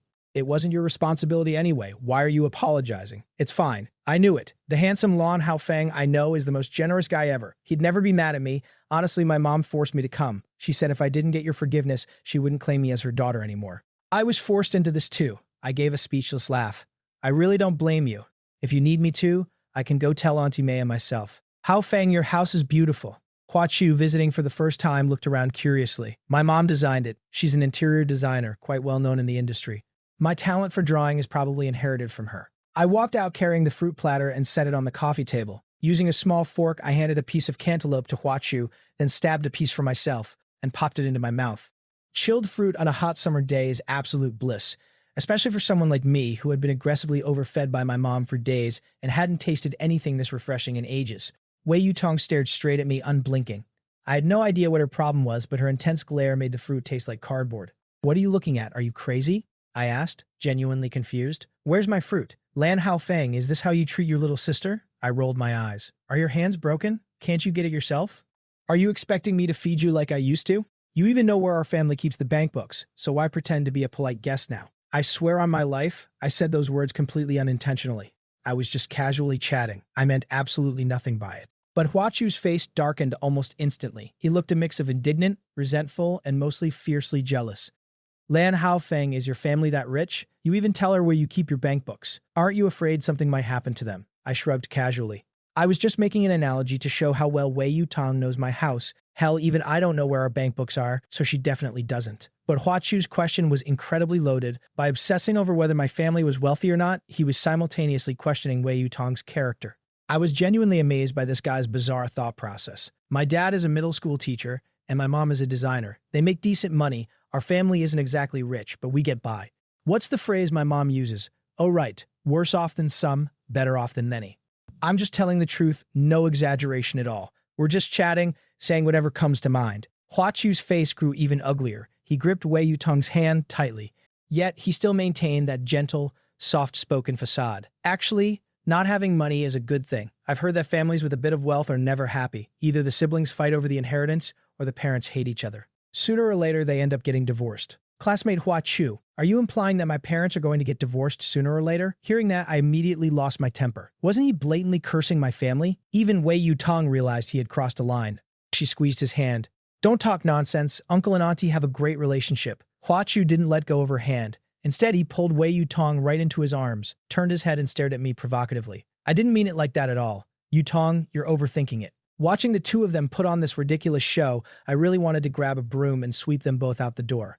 If you want to make out, go home, lock the door, and kiss until your lips bleed. Nobody cares. Why come to my house and act like a pompous jerk? Huachu's words were heavily loaded. Even a carefree guy like me understood the subtext perfectly, so there was zero chance Wei Yutong didn't hear it. She was just playing dumb to protect him. Which meant Huachu knew Wei Yutong was here, knew I couldn't do anything to him, and deliberately came to my house to pick a fight. It's true that I haven't spoken much over the past 2 years, mostly because I was too lazy to argue. But that absolutely didn't mean I was a pushover. In the past, when Wei Yutong bullied me, I had no choice because I was foolish enough to like her. But who the hell are you, Huachu? Who gave you the right to waltz into my house and act like the boss? Do you really think Wei Yutong is your impenetrable shield, making you invincible? Let me tell you, I'm completely over it. Those 20 years of youth, just consider them gone. You probably don't know this, but my parents' relationship is rock solid. Plus, I'm an only child. Whatever good stuff we have is all mine. Even if I wanted someone to fight over it with, I couldn't find anyone. Isn't this just pure green tea behavior? Who doesn't know how to play this game? Haofeng, you misunderstood. I really didn't mean it that way. I just came with Yutong to check on you. I swear I had no other intentions. You're overthinking it. Huachu looked at me with immense grievance, acting as if I had just brutally bullied him. He couldn't stand the fact that my family had decent living conditions. I didn't care about that. After all, his family had been through a lot. But he absolutely should not have dragged my parents into it. How could I possibly let someone insult the people who gave me life and raised me? Wei Yutong stared at me in shock. She probably thought I was born to be a doormat with zero temper. Honestly, in the past, I was famous for my good temper. Especially when it came to her, I really did obey her every single word. Seeing that Wei Yutong wasn't stepping in to defend him, Huachu put on an incredibly pathetic, humiliated expression. Haofeng, please don't be like this. I really didn't mean anything by it. I just wanted to see how you were doing. If you look down on me, I'll just leave right now. I was thoroughly disgusted by his hypocritical act. Wei Yutong, thanks for coming to see me. You can head back now. I'm tired and want to rest. I coldly issued the eviction notice. Wei Yutong's face instantly darkened, a dark storm brewing in her eyes. She stared at me fixedly, clearly furious that I was kicking them out. Lan Haofeng, we came here with good intentions to see you. What is wrong with you? If you really look down on Huachu that much, fine. We'll just stay far away from you from now on. The first half of her sentence was for Huachu to hear, while the second half was aimed straight at me. I was so angry I almost laughed. Her performance right now gave me a brand new understanding of who she was. From the moment they walked in, Huachu had been subtly digging traps and throwing shade. He was the one who provoked me first, okay? She was so smart, there was no way she didn't see through his act. Yet when I fired back a few sentences, in her eyes it suddenly became me humiliating Huachu. So, what about the garbage he spewed? Did my parents deserve his passive-aggressive insults? Are you deaf? Did you not hear what he said about my parents? I don't care if you play favorites, but there has to be a limit. I don't give a damn what you guys say about me, but you do not talk about my parents. I don't want to argue. Get the hell out, and don't bother coming back unless it's an emergency. Wei Yutong froze, her eyes filling with pure disbelief. Yutong, I really didn't mean what he said. He's misunderstanding me. You have to believe me. Believe my ass. I stared at the absurd drama unfolding in front of me, completely speechless. Why the hell was my hand so itchy? Why did I even open the door? Lan Haofeng. The way Hua Chu spoke about uncle and auntie was definitely thoughtless, but he's always been someone who speaks without thinking. Why do you have to be so petty and unforgiving? Setting the facts aside, are you completely blameless? You clearly know his family went through a massive tragedy, and his parents separated, yet you bragged right to his face about how great your life is. Weren't you deliberately triggering him? Brother Hafeng, how did you become a person like this? Her evaluation practically called me malicious. I was so angry I burst out laughing. Was this really the Wei Yutong I had known for 19 years? Truly, a manipulative green tea and a loyal lapdog make the perfect match. Wei Yutong, I'm too lazy to waste another word on you. I'm tired. I kindly ask you both to roll out of my house. Thank you. Wei Yutong grabbed Hua Chu's hand and stormed out, fuming. Just before crossing the threshold, Hua Chu glanced back at me. The smug triumph in his eyes was so glaringly obvious. I just found it hilarious. Because she favored him, he felt he could act with absolute impunity. 2 days later, Jiang Qing and Luza came looking for me. Only then did my mom reluctantly agree to let me out for some fresh air. The moment I stepped out the door, my mom followed right behind me, rattling off a massive list of taboos. Don't do this, don't do that. Ignoring her, the two of them grabbed me and sprinted toward the stairs, charging out toward the beautiful blue sky and white clouds. Behind us, we could hear my mom's helpless, laughing scolding. Late Saturday afternoon, Wei Yutong suddenly knocked on my door. I really didn't want to see her. The memory of our last encounter was still fresh in my mind, but my mom quickly unlatched the door and asked what she wanted. Wei Yutong stretched her neck to peek inside. I was slouched on the sofa watching a variety show, laughing my head off. She seemed to frown slightly upon seeing me, but quickly relaxed, smiling as she said she wanted to treat me to hot pot. My mom hesitated for a second, but eventually let her in so we could talk alone. A new Chongqing authentic hot pot place just opened on Center Street. It's super spicy and fresh. The flavor is supposed to be amazing. Go change your clothes, my treat. I was completely unmotivated to move, shaking my head vigorously like a rattle drum. Too hot, not going. If this were the past, back when I was still in my ultimate simp phase, I would have been absolutely ecstatic if she asked me out. But after everything that had happened, I only wanted to stay as far away from her as possible. Besides, over the past year, every single time I was with her, something terrible happened. My bad luck went through the roof. She was practically my walking jinx. My horrific injuries had just barely healed, and I absolutely did not want to end up back in the hospital. No matter how much Wei Yutong tried to persuade me, I kept shaking my head like a rattle drum, flat out refusing to cooperate. Just go, give me some face, Brother Haofeng. Consider it my apology for what happened last time. Apologize for what? Everything's fine, I replied, my eyes glued to the TV, not even bothering to look at her. Hua Chu was definitely in the wrong that day. He's too thin-skinned to come himself, so I'm apologizing on his behalf. Talk is cheap, so hot pot is the proof. My apology is absolutely sincere. Ever since he got together with Hua Chu, he's really changed a lot. He used to barely speak, like he was half mute. He never used to say cheeky things like that. As for that incident, I've already forgotten about it. No apology needed. I can't accept it, Lan Haofeng. We grew up together. I know you better than you know yourself. You can't hide it when you're lying to me. You're clearly still mad at me, still refusing to forgive me. Don't blame me for taking his side. I just couldn't bear to see him sad. But right is right and wrong is wrong. So if you've truly forgiven me, then come eat hot pot with me. I still shook my head, rejecting the offer. Wei Yutong immediately started lecturing me on the grand philosophies of life. She chanted at me like a monk reciting scriptures until my head pounded. Left with no choice, I finally changed my clothes and went with her. It was just a hot pot meal, right? It wasn't like she was going to eat me alive. Right before we left, my mom shoved an umbrella into my hands, glaring at me unhappily. Go early and come back early. The sky looks gloomy. It's definitely going to rain. You just recovered. Do not get caught in the rain and catch a cold. Wei Yutong promised repeatedly that she would take good care of me, which finally earned a smile from my mom. The two of us walked side by side down the sidewalk, chatting aimlessly about random things. The alleyway was quite narrow, and with kids constantly running around playing, it felt a bit cramped for two people. I purposefully fell a step behind, staggering my pace to avoid walking shoulder to shoulder. She turned back and shot me a displeased glare. I acted like I didn't notice, looking away. I calmly maintained my pace, staying exactly one step behind her. No more, no less. The hot pot restaurant had a fiery name, Boiling Point. Wei Yutong picked a booth right by the window. The view was expansive, allowing us to watch the diverse tapestry of city life through the glass. We had barely sat down when it started pouring rain outside. I was incredibly grateful for my mom's psychic foresight. Otherwise, I would have been drenched to the bone and frozen solid. Wei Yutong ordered a split broth pot and a ton of side dishes. She tossed them into the boiling broth one by one, fishing them out when they were cooked and placing them directly onto my plate. I immediately raised my arm to block her, my eyes slightly red. You eat. I'll get it myself. She glanced down at her own chopsticks, a small smile playing on her lips. What, are you disgusted that I'm not using serving chopsticks? When we were kids, we used to share the exact same spoon to sneak dry milk powder. You took a bite, I took a bite, and we finished half the bag together. You weren't embarrassed back then. You ate most of it. I didn't see you feeling embarrassed back then. Recognizing your mistakes and fixing them is the greatest virtue. Brother Hafeng, can you stop speaking to me with such a weird, passive-aggressive tone? Half the time, I wonder if this cold, indifferent person is really the Lan Haofeng I used to know. How did you change so much? Just eat. If you boil it too long, it won't taste good. I picked up a piece of bok choy and put it in my mouth.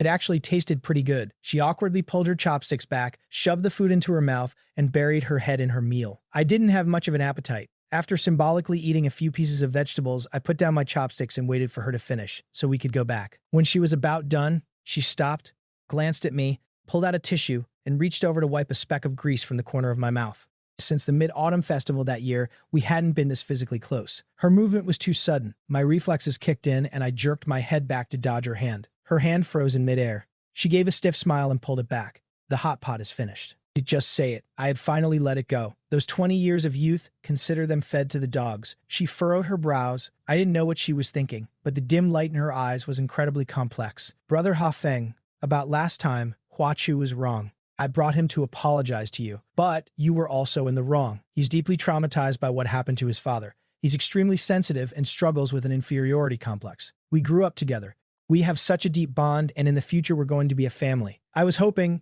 She stopped talking. I looked at her, genuinely curious about what she was going to say next. I was hoping, for my sake, could you please watch what you say around him? Just yield to him a little. Don't provoke him anymore. I laughed. Saying she was treating me to a meal to apologize, I actually fell for it. I really was too stupid. This wasn't a treat at all. It was obviously a negotiation disguised as a hot pot dinner. She wanted me to stop upsetting her precious sweetheart. I can do everything you just asked, I replied with a cold snort. But he is your boyfriend, not mine. I have absolutely no obligation to coddle him. You were there the whole time that day. It was blatantly obvious that he provoked me first. Why am I not allowed to fight back? He gets to be sensitive and insecure, but when I defend my family, I'm the one who owes an apology. Did you treat me to dinner just to lecture me on his behalf? Wei Yutong, are you blind? Wei Yutong's expression changed instantly. She stared at me, her eyes filled with total disbelief. She clearly hadn't expected such a massive reaction from me. After all, since we were kids, I had basically obeyed her every command. This was the first time I had ever argued with her so fiercely. She stared at me silently for a long time, unable to speak. I ignored her, deciding this meal was completely pointless. I grabbed my umbrella and prepared to leave. She was quick. She grabbed my sleeve, refusing to let me go. Brother Hafeng, I'm sorry. Don't leave so fast. We haven't talked like we used to in such a long time. Can we just sit down and chat for a bit? Whenever the past was brought up, my heart would always soften. Seeing my expression ease, Wei Yutong's eyes lit up with joy. She let go of my wrist, curled her lips, and smiled. What followed wasn't much of a conversation. It was just her talking and me listening. She told me about her college life. She talked about the sweetness of being with Hua-Chu, her plans for their future and her dreams for the life ahead. She talked a lot. She mentioned a lot of people. The only person missing from her future was me. Overall, this meal was a miserable experience. When we stepped out, the rain was pouring even harder. Thick black clouds hung violently low. I remembered the heavy rainstorm warning from noon and instantly regretted coming out.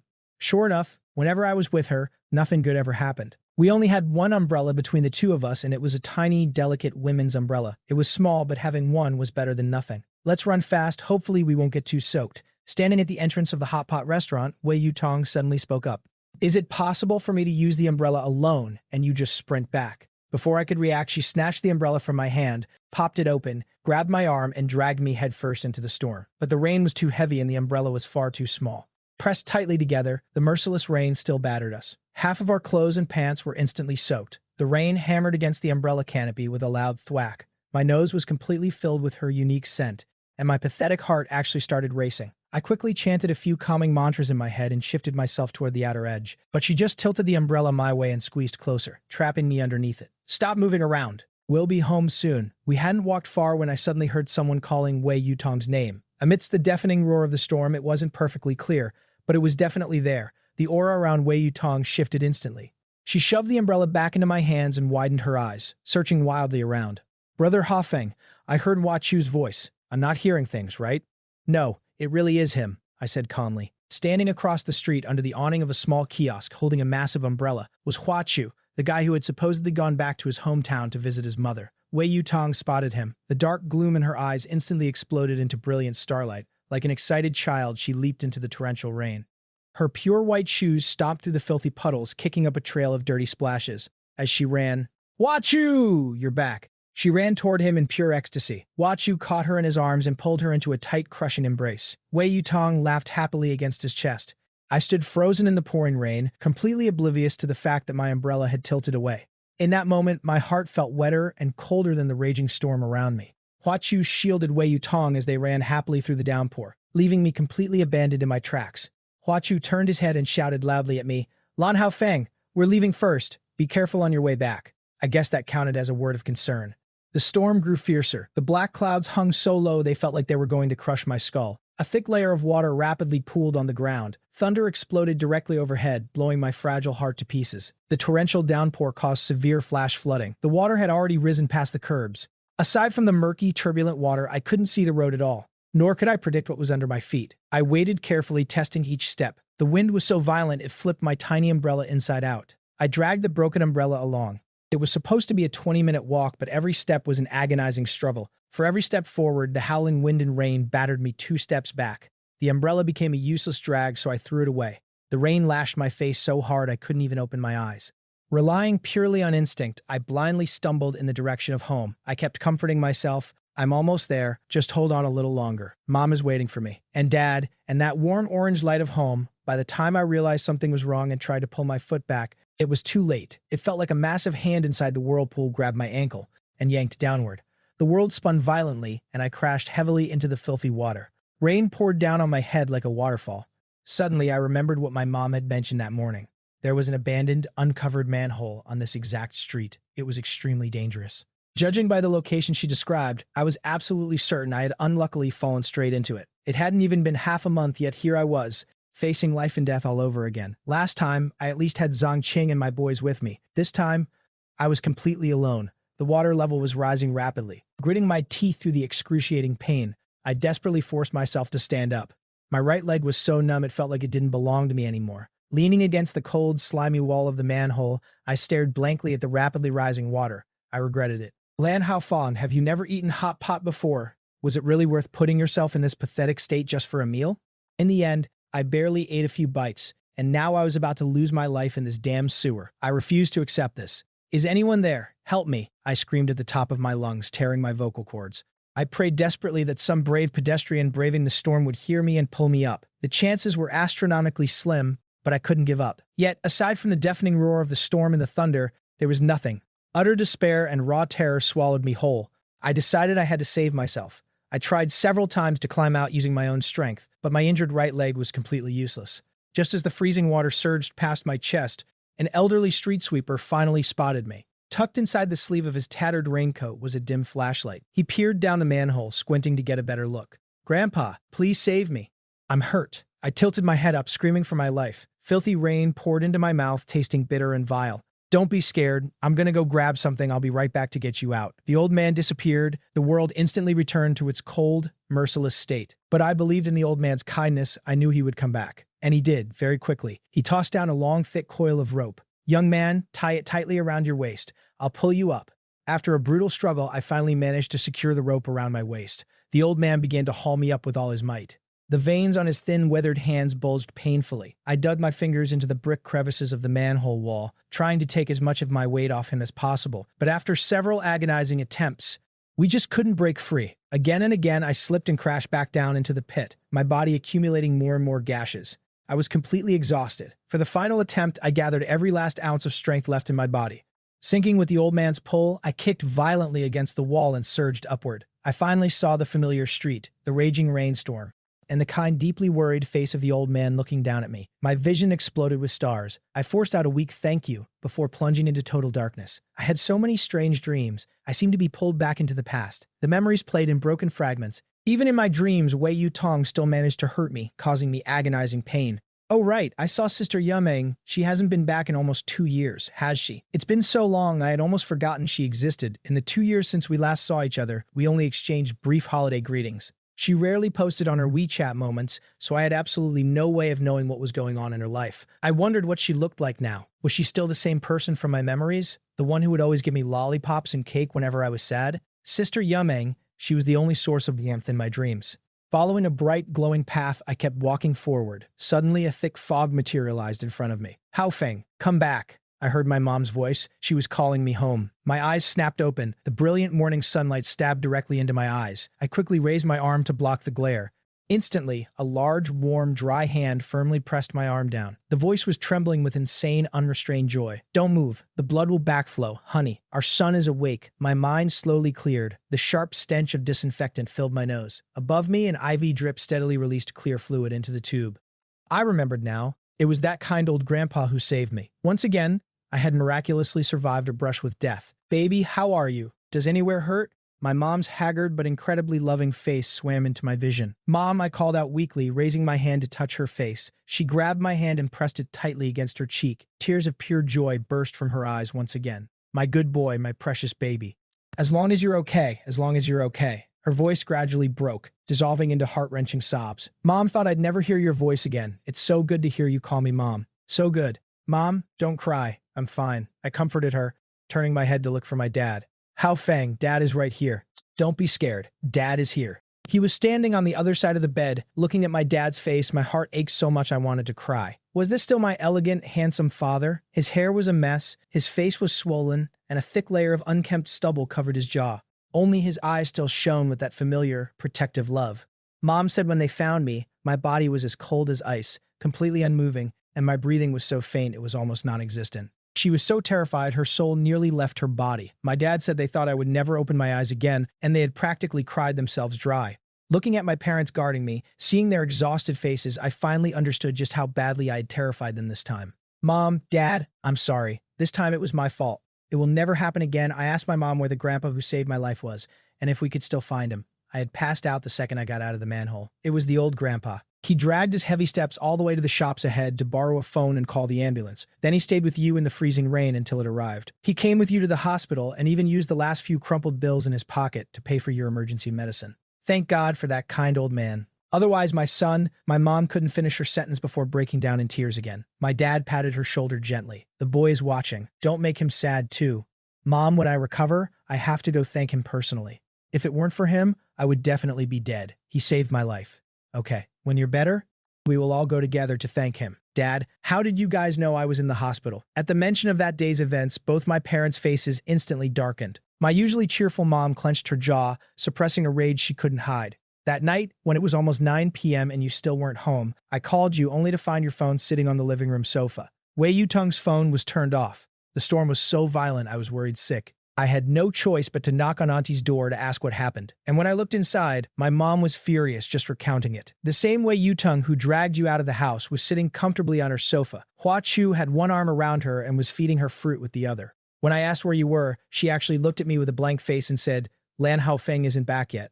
But we split up on the street. After finding out where we had separated, my parents didn't even grab an umbrella. They just charged out into the storm to find me. Later, a pet shop owner mentioned that an ambulance had been there a while ago because someone fell into a manhole, but he wasn't sure if it was the person they were looking for. By the time my parents rushed to the hospital, I was already lying in the ER, getting an IV, with the kind old grandpa standing by my side. Listening to my parents' account, I just gave a faint, empty smile. Just as I was about to say something, there was a knock on the door. Not surprisingly, it was Uncle Wei and Auntie carrying bags of gifts. Behind them was a very awkward-looking Wei Yutong. Hua Chu was nowhere to be seen. "Wenhei, is Hao Feng awake?" This time, it's completely Yutong's fault. I brought her here. Hao Feng can do whatever he wants, beat her, scold her. I have no objections. If he hits her too lightly, I'll be the one to step in. Seeing me awake, Auntie reached out, her eyes filled with deep guilt and self-blame, wanting to stroke my face. She placed the gifts on the windowsill and started taking things out one by one. My mom walked over and completely shut her down. She took the items Auntie had just pulled out and shoved them right back into the bags. "There's no need. We don't lack anything here. Sorry to make you take a trip for nothing. We can take care of Hao Fen just fine. You should go back." Auntie clearly felt my mom's icy reception, her eyes turning red with sadness. "Wenhei, please don't be like this." She put down the bags and dragged Wei Yutong right in front of my bed. "Hurry up and apologize to Hao Feng." Wei Yutong looked terrible, her eyes darting away, refusing to meet mine. Being aggressively yanked forward by Auntie, she stumbled but didn't say a word. "I'm sorry, I didn't know. Save it. You did nothing wrong. I'm fine. You can leave now. If I hadn't met that kind old man, I would be a freezing corpse right now. Is a simple 'I'm sorry' going to bring me back to life?"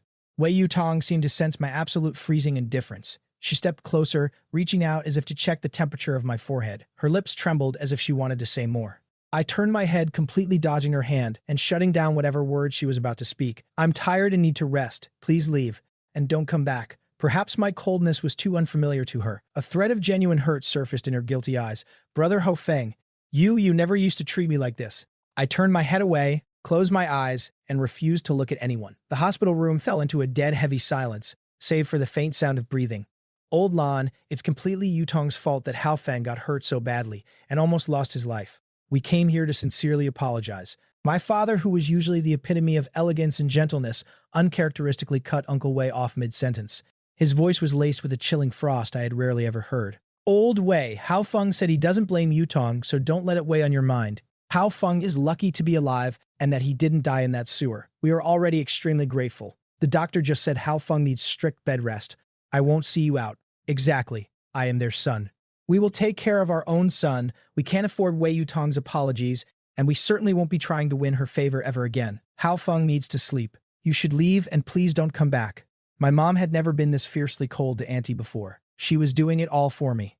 Auntie stood at the foot of my bed, calling out to me softly, Hao Feng. I opened my eyes and gave her a small smile. Auntie, I'm really fine. Uncle Wei knew my parents were practically burning with rage, and that saying anything else was useless. He shot Wei Yutong a harsh glare, turned around, and led the way out. Auntie stared at me, telling me to rest well and that she would come see me again. I knew she wouldn't. My mom and I had already shut that door completely. Wei Yutong was the last one to leave. She stood by the door, turning back to look at me for a very long time. It looked like she had a million things she wanted to say. I completely ignored her and turned to my mom, asking her to peel a peach for me. The moment I fell into that manhole, any connection between me and Wei Yutong in this lifetime was permanently severed. Later, when I brought up the topic of moving, my dad said he had already picked out a house and paid the deposit. It was a new residential complex closer to the city center, much farther away from here. The only catch was that it was still under construction and wouldn't be ready until next year. I felt a bit disappointed. If it were up to me, moving out immediately would be the best. I stayed in the hospital for exactly 10 days until my scars were mostly healed. Back home, lying on my own massive bed, there were no IV bags hanging over my head, no doctors or nurses flipping me over like a pancake every morning and night for routine checks. Every pore in my body practically sighed with relief. Around 5 p.m., Auntie came to see me. She dropped off 2 massive bags of fruits and snacks, then went back and brought over 2 huge plates of freshly boiled vegetarian dumplings. I had just woken up from a nap, but my mom didn't know, so she told Auntie I was still asleep. Auntie politely said it was fine, but I could hear the deep disappointment in her voice. She really wanted to see me herself. My mom and Auntie sat in the living room chatting. My bedroom door wasn't fully closed, so I could hear their conversation crystal clear. First, Auntie brought up Wei Yutong and kept profusely apologizing to my mom. My mom calmly brushed it off, saying she didn't blame Auntie and that it had nothing to do with her. Her tone was polite, but incredibly distant. Then my mom mentioned that we had already bought a new house and would be moving out this time next year. Auntie went completely silent for a long time, and then started crying. Whether you believe it or not, my heart truly aches for Hao Feng, seeing him suffer so much, almost losing his life. Auntie sobbed quietly. Hearing her sincere tears, my mom's heart softened. Decades of friendship aren't easily erased. Her tone gentled as she comforted Auntie, telling her not to overthink things. Everything will eventually pass. This disastrous, cursed summer break finally came to an end. Under my mom's endless worried nagging and my dad's reluctant gaze, I embarked on a new journey. For some unknown reason, Wei Yutong insisted on leaving for college on the exact same day as me. I didn't care. If she wanted to leave on the same day, fine. It was just a short car ride to the airport. When we arrived at the airport and got out of the car, Sister Yumung suddenly video called me. Without thinking much about it, I stepped aside to answer. Let me tell you, Sister Yumung is a truly brilliant and stunning person. But she has one habit I'll never understand. Whenever she needs to tell me something, she rarely makes a normal voice call. It's almost always a video call. I asked her why once, and she said it was because video call ringtones are louder and harder to miss. It turned out the art department of Yan University was co-hosting a major competition with several top-tier art academies. The judging panel consisted entirely of renowned masters in traditional Chinese painting. Universities could form teams to enter. She was asking if I wanted to participate, and if so, she wanted to team up with me. Honestly, I hadn't interacted with Sister Yumung that much, but her achievements in traditional Chinese painting were extraordinary. Her soft, elegant, and graceful art style perfectly complemented my bolder strokes. I had learned so much from her. To me, she was both a mentor and a close friend. Traditional Chinese painting was my passion, and teaming up with her was an opportunity I would beg for. Before hanging up, Sister Yumeng said she'd pick me up at the airport when I flew back, so I wouldn't have to lug my heavy suitcases back to campus all by myself. I was genuinely thrilled. After ending the call, I saw Wei Yutong standing by the road not far away, guarding a mountain of luggage, waiting for me, and right next to her, Hua Chu had his arm wrapped around her shoulder, a gentle smile plastered on his face. Who were you video calling? He asked me, his smile not matching the coldness in his eyes. I was stunned. None of your damn business. You don't even know her. Wei Yutong looked noticeably displeased. Isn't it obvious? Chatting for that long, looking that happy? It has to be his girlfriend. Suddenly, Hua Chu spoke up. Well, Hafeng, your girlfriend is pretty terrible, isn't she? You were severely injured all summer and she didn't even come to see you once. Look at Yutong. She spent all her free time keeping me company. Now that is what a real girlfriend looks like. Wow, he really was something. If he didn't speak, he was just annoying, but the moment he opened his mouth, pure malice spilled out. Truly disgusting. Too lazy to even acknowledge him, I pretended I hadn't heard a word, grabbed my luggage, and walked away. My flight landed around dusk. I turned on my phone, and it immediately pinged with several messages. They were all from Wei Yutong. Did you land? Brother Hafeng, you have a lot of luggage. Is anyone picking you up? Brother Hafeng, stay away from other girls. You're so naive, I'm afraid you'll get hurt. This clingy, ambiguous version of Wei Yutong was honestly just incredibly annoying. I deleted the messages one by one and replied with 4 words, already picked up. Bye. The other side replied almost instantly, firing off several long voice messages in rapid succession. I didn't even bother listening. I deleted them all and shoved my phone into my backpack. Sister Yamong was waiting for me in front of a black SUV. She looked stunning, her smile as bright as a flower, standing tall and graceful. When she saw me walk out, her eyes lit up. She jogged over and playfully patted the top of my head. Long time no see, Haofeng. You've gotten taller. I shrank my neck a bit shyly, tilting my head to look at her. Sister Yameng, you've gotten even prettier. Getting a compliment from Haofeng, I'm truly honored. But why are you so thin? Have you not been eating properly? She tilted her head, looking at me with concern. For a moment, I couldn't find the right words to answer her. Getting injured twice in one summer, being hospitalized twice, plus dealing with severe depression, my appetite had been completely ruined. I really had lost a significant amount of weight. Sister Yumeng, it's been 2 years and you still remember what I used to look like. I've just been on a diet recently, I lied, rubbing my cheek with an awkward laugh. Sister Yumeng shot me a sharp, knowing glance. You look like you're going to pass out. I don't care if you're dieting or whatever else you're doing. Starting today, I'm going to feed you until you're back to normal. Prepare yourself. My dorm room, unoccupied for the entire summer, was covered in a thick layer of dust. My roommates weren't arriving until tomorrow. I rolled up my sleeves and started scrubbing. By the time I finished unpacking and cleaning everything, it was almost 7 p.m.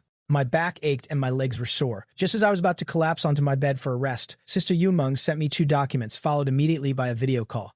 She said the documents contained her initial concepts for the competition. They were a bit rushed, just a general framework, and the details still needed to be hammered out. She wanted me to look over them and see if I could inject any fresh, innovative ideas. We're joining forces to ensure a sweeping victory. Can I look at them a bit later? I just finished deep cleaning my dorm and I'm exhausted. I really need to rest for a bit. I spoke weakly, completely drained of energy. She raised an eyebrow. The feeding plan starts with this meal. I'm coming to your dorm to pick you up. We'll eat first, then you can come back and rest. Honestly, I was dead tired and really didn't want to move, but my stomach was fiercely protesting. I couldn't exactly starve myself, could I? Thinking it over, I agreed. Oh, by the way, do you mind if a few of my classmates tag along? Not at all. The more the merrier. It'll save us from staring at each other in awkward silence. She offered to pick me up, but I declined, telling her to just send me the location and I'd head over myself. At 7:45 p.m., I arrived at the designated spot. It was another hot pot restaurant once bitten by a snake, 10 years afraid of well ropes.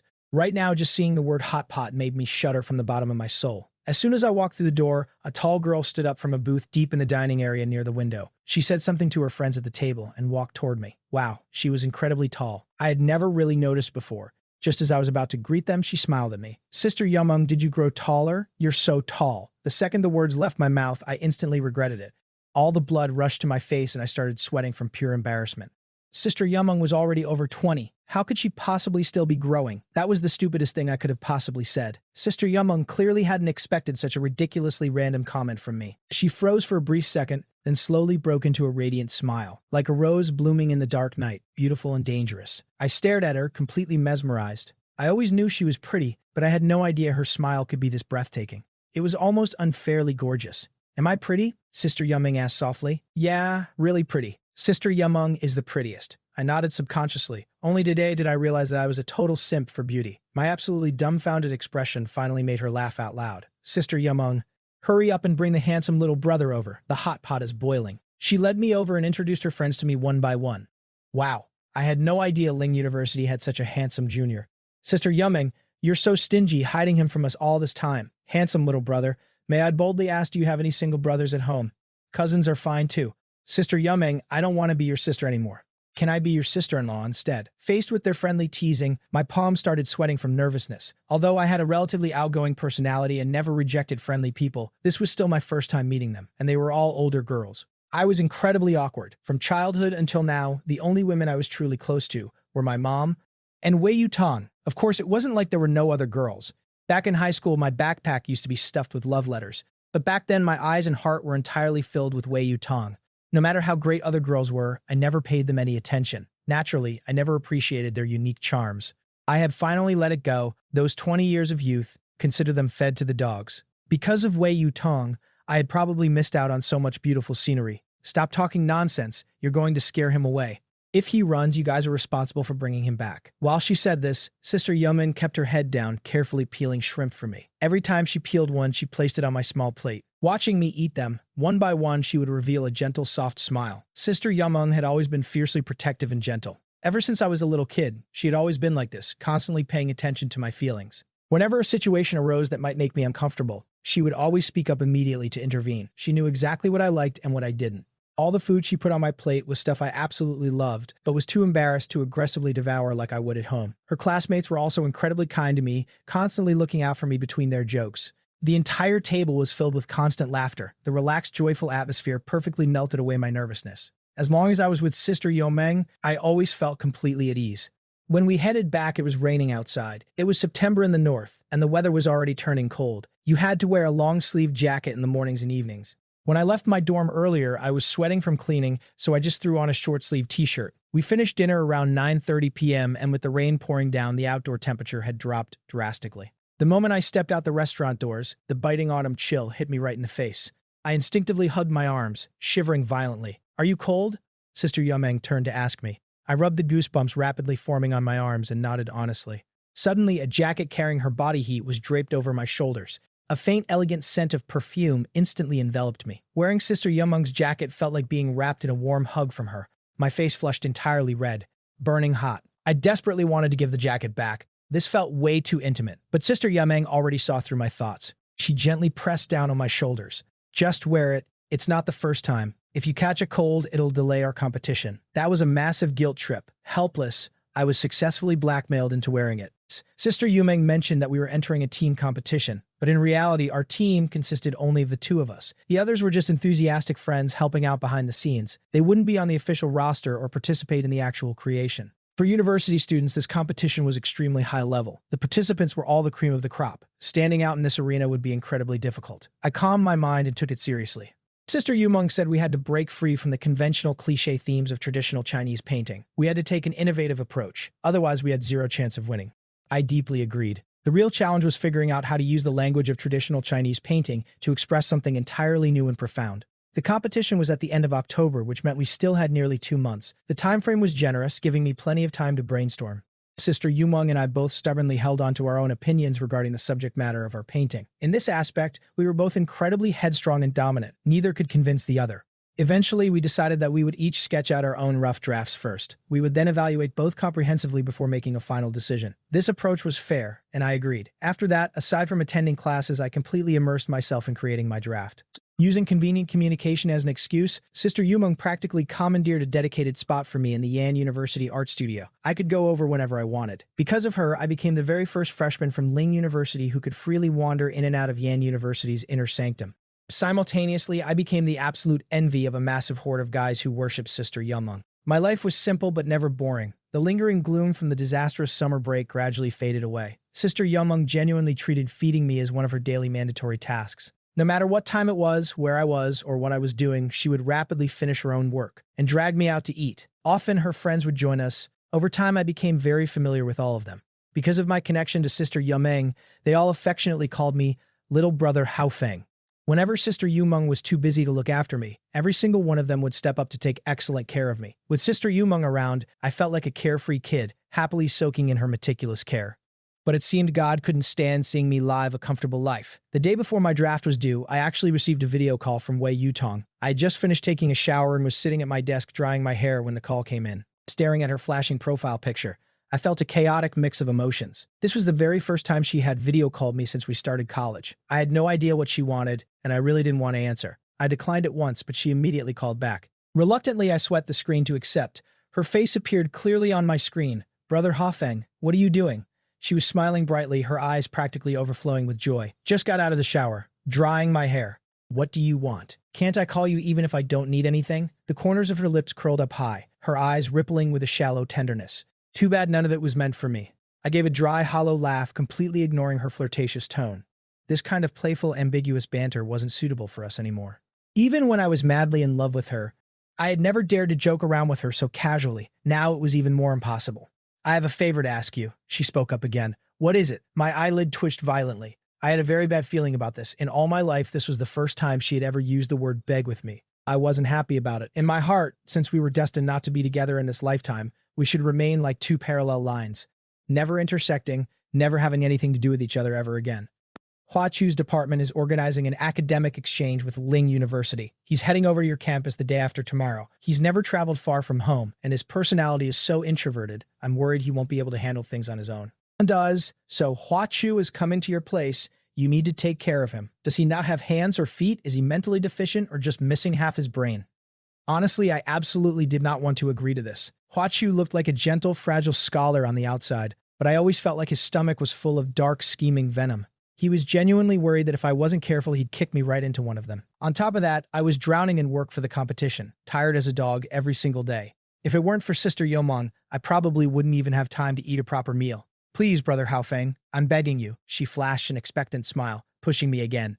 Hello, Haofeng. I'll be really well behaved. I absolutely won't cause you any trouble. Hua Chu truly couldn't stand being left out. He was constantly, desperately trying to make his presence known to me. I stared at the bright, smiling face on the screen. The smug triumph in his eyes was blindingly obvious. My head was throbbing. Why didn't she just ask Sister Yameng? Sister Yameng would definitely take much better care of him than I could. Wei Yu Tong coughed awkwardly. She's so busy, she doesn't have time to take care of anyone. I pursed my lips, completely unconvinced by her excuse.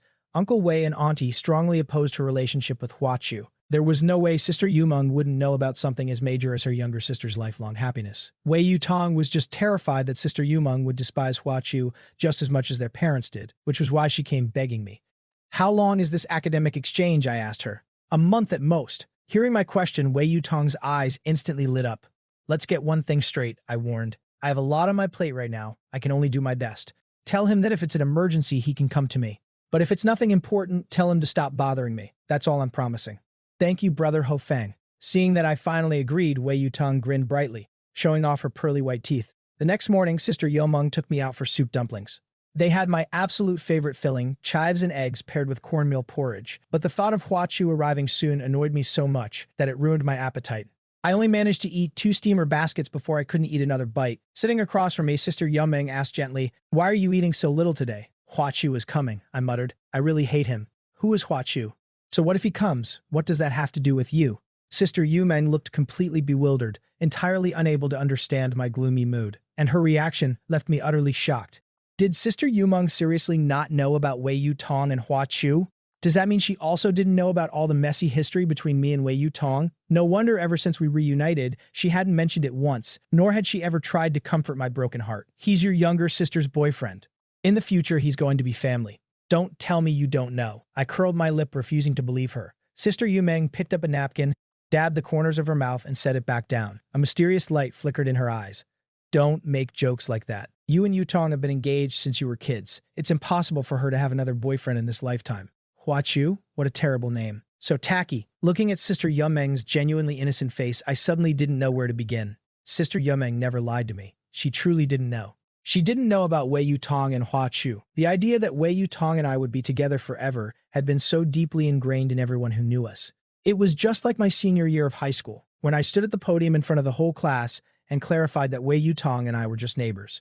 Nobody believed me then either. But the truth was, the road between me and Wei Yu Tong had reached a dead end. A long time ago. Or more accurately, we never even began. But to find out that Wei Yu Tong's own biological sister had absolutely no idea about any of this, that was quite a shock.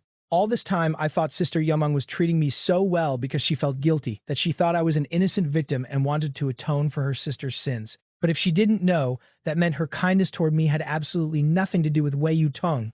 Realizing this actually made me quite happy. Sister Yumeng, I'm not lying. Yu Tong and I never even started. Hua Chu is in our grade. He and Yu Tong got together during our senior year of high school. They're both studying at Jing University now. Yu Tong really loves him.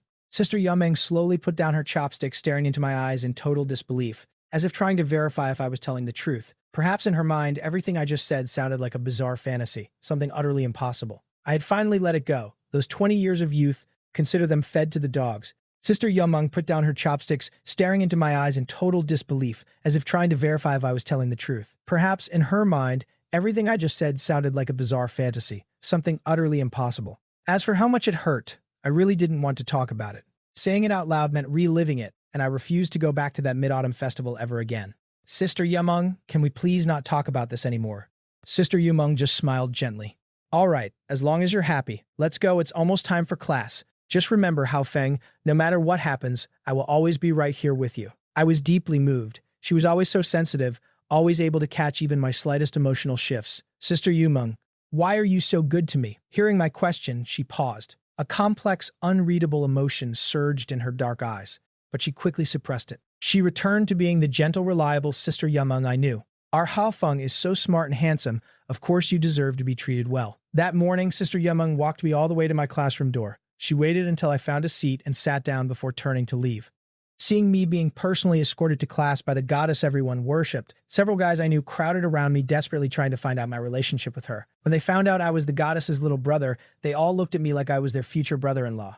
They kept asking if they were her type, and if they made a move, did they have a chance of winning her heart. Putting on the critical eyes of a responsible brother-in-law, I carefully inspected the guys. This guy's eyes were so small I couldn't tell if they were open or closed. That guy's center-parted hair was completely stuck in the past century. Another was posing aggressively, trying way too hard to look cool. One was wearing a black t-shirt with suspenders. As for the guy next to him, he never let go of his basketball. He was clearly obsessed. After surveying the crowd, I publicly declared that not a single one of them passed the test. None of them were Sister Yumeng's type. The guy holding the basketball asked me in front of everyone, "What is Sister Yumeng's ideal man? What do we have to do to win her favor?" I honestly couldn't answer that. Well, it's definitely not a guy with a center part playing basketball in suspenders.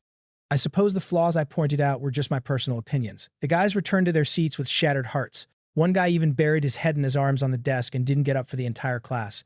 Unless a miracle happened, he was already fast asleep playing chess with the Duke of Zhou in Dreamland. Despite being a million times reluctant, I still showed up on time to pick Hua Chu up at the airport. Hao Feng, you really came to get me. You really do grant Yutong's every wish. That's great. Here, carry this for me. My arms were already sore. Hua Chu was just as obnoxious as always. If I wasn't a man of my word, I would have thrown his luggage right back at him and walked away. He was incredibly annoying, trying to enslave me the moment we met. Keep dreaming. Didn't eat. No energy. I didn't even look at him.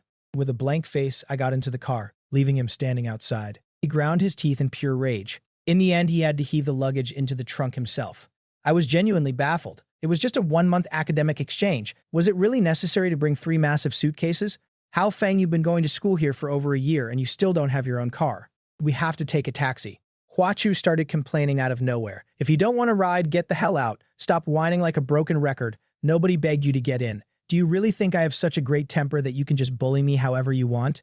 Hao Feng, you promised Yutong you'd take good care of me. Believe it or not, I'm going to call and tell her. I raised my phone, almost shoving it right into his face. Is Wei Yutong your mother?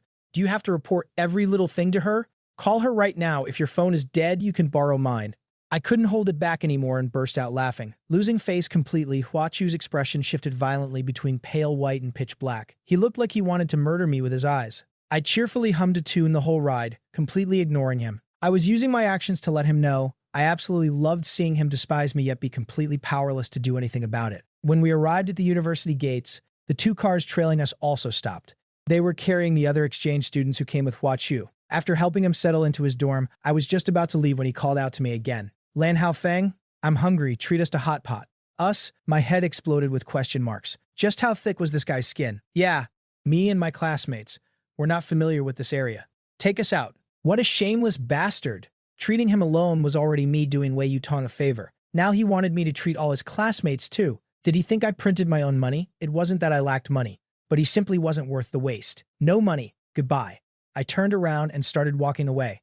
Hua Chu, didn't you say everything would be taken care of for us once we got here? Why won't he even treat us to a hot pot meal? Is the guy your girlfriend arranged for you broke? Or does he just treat you like crap? Or were you just bragging the whole time and he actually doesn't give a damn about you? I laughed. Truly, birds of a feather flock together. Hua Chu was vain and obsessed with his image. His face flushed a deep, humiliating red, shifting through every color of the rainbow. Dropping the gentle facade he always wore around Wei Yutong, he was so furious his eyes practically spat fire. Lan Haofeng, if you don't treat us, I'm telling you, Tong. Oh my, how old are you still tattletaling like a kindergartner? How many little red flowers did Wei Yutong give you for being a good boy? Go tell whoever you want. Go file a complaint with the United Nations if you have the guts. The onlookers burst out laughing at my words, giving Huachu absolutely no face, laughing until they were gasping for air. Ah, so this was the legendary Plastic Brotherhood.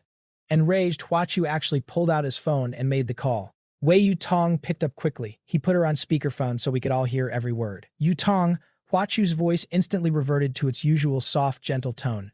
I've arrived at the school. Just calling to let you know I'm safe. What's wrong? Did you catch a cold? Why does your voice sound a bit hoarse? Wei Yutong immediately fired off 3 questions filled with concern.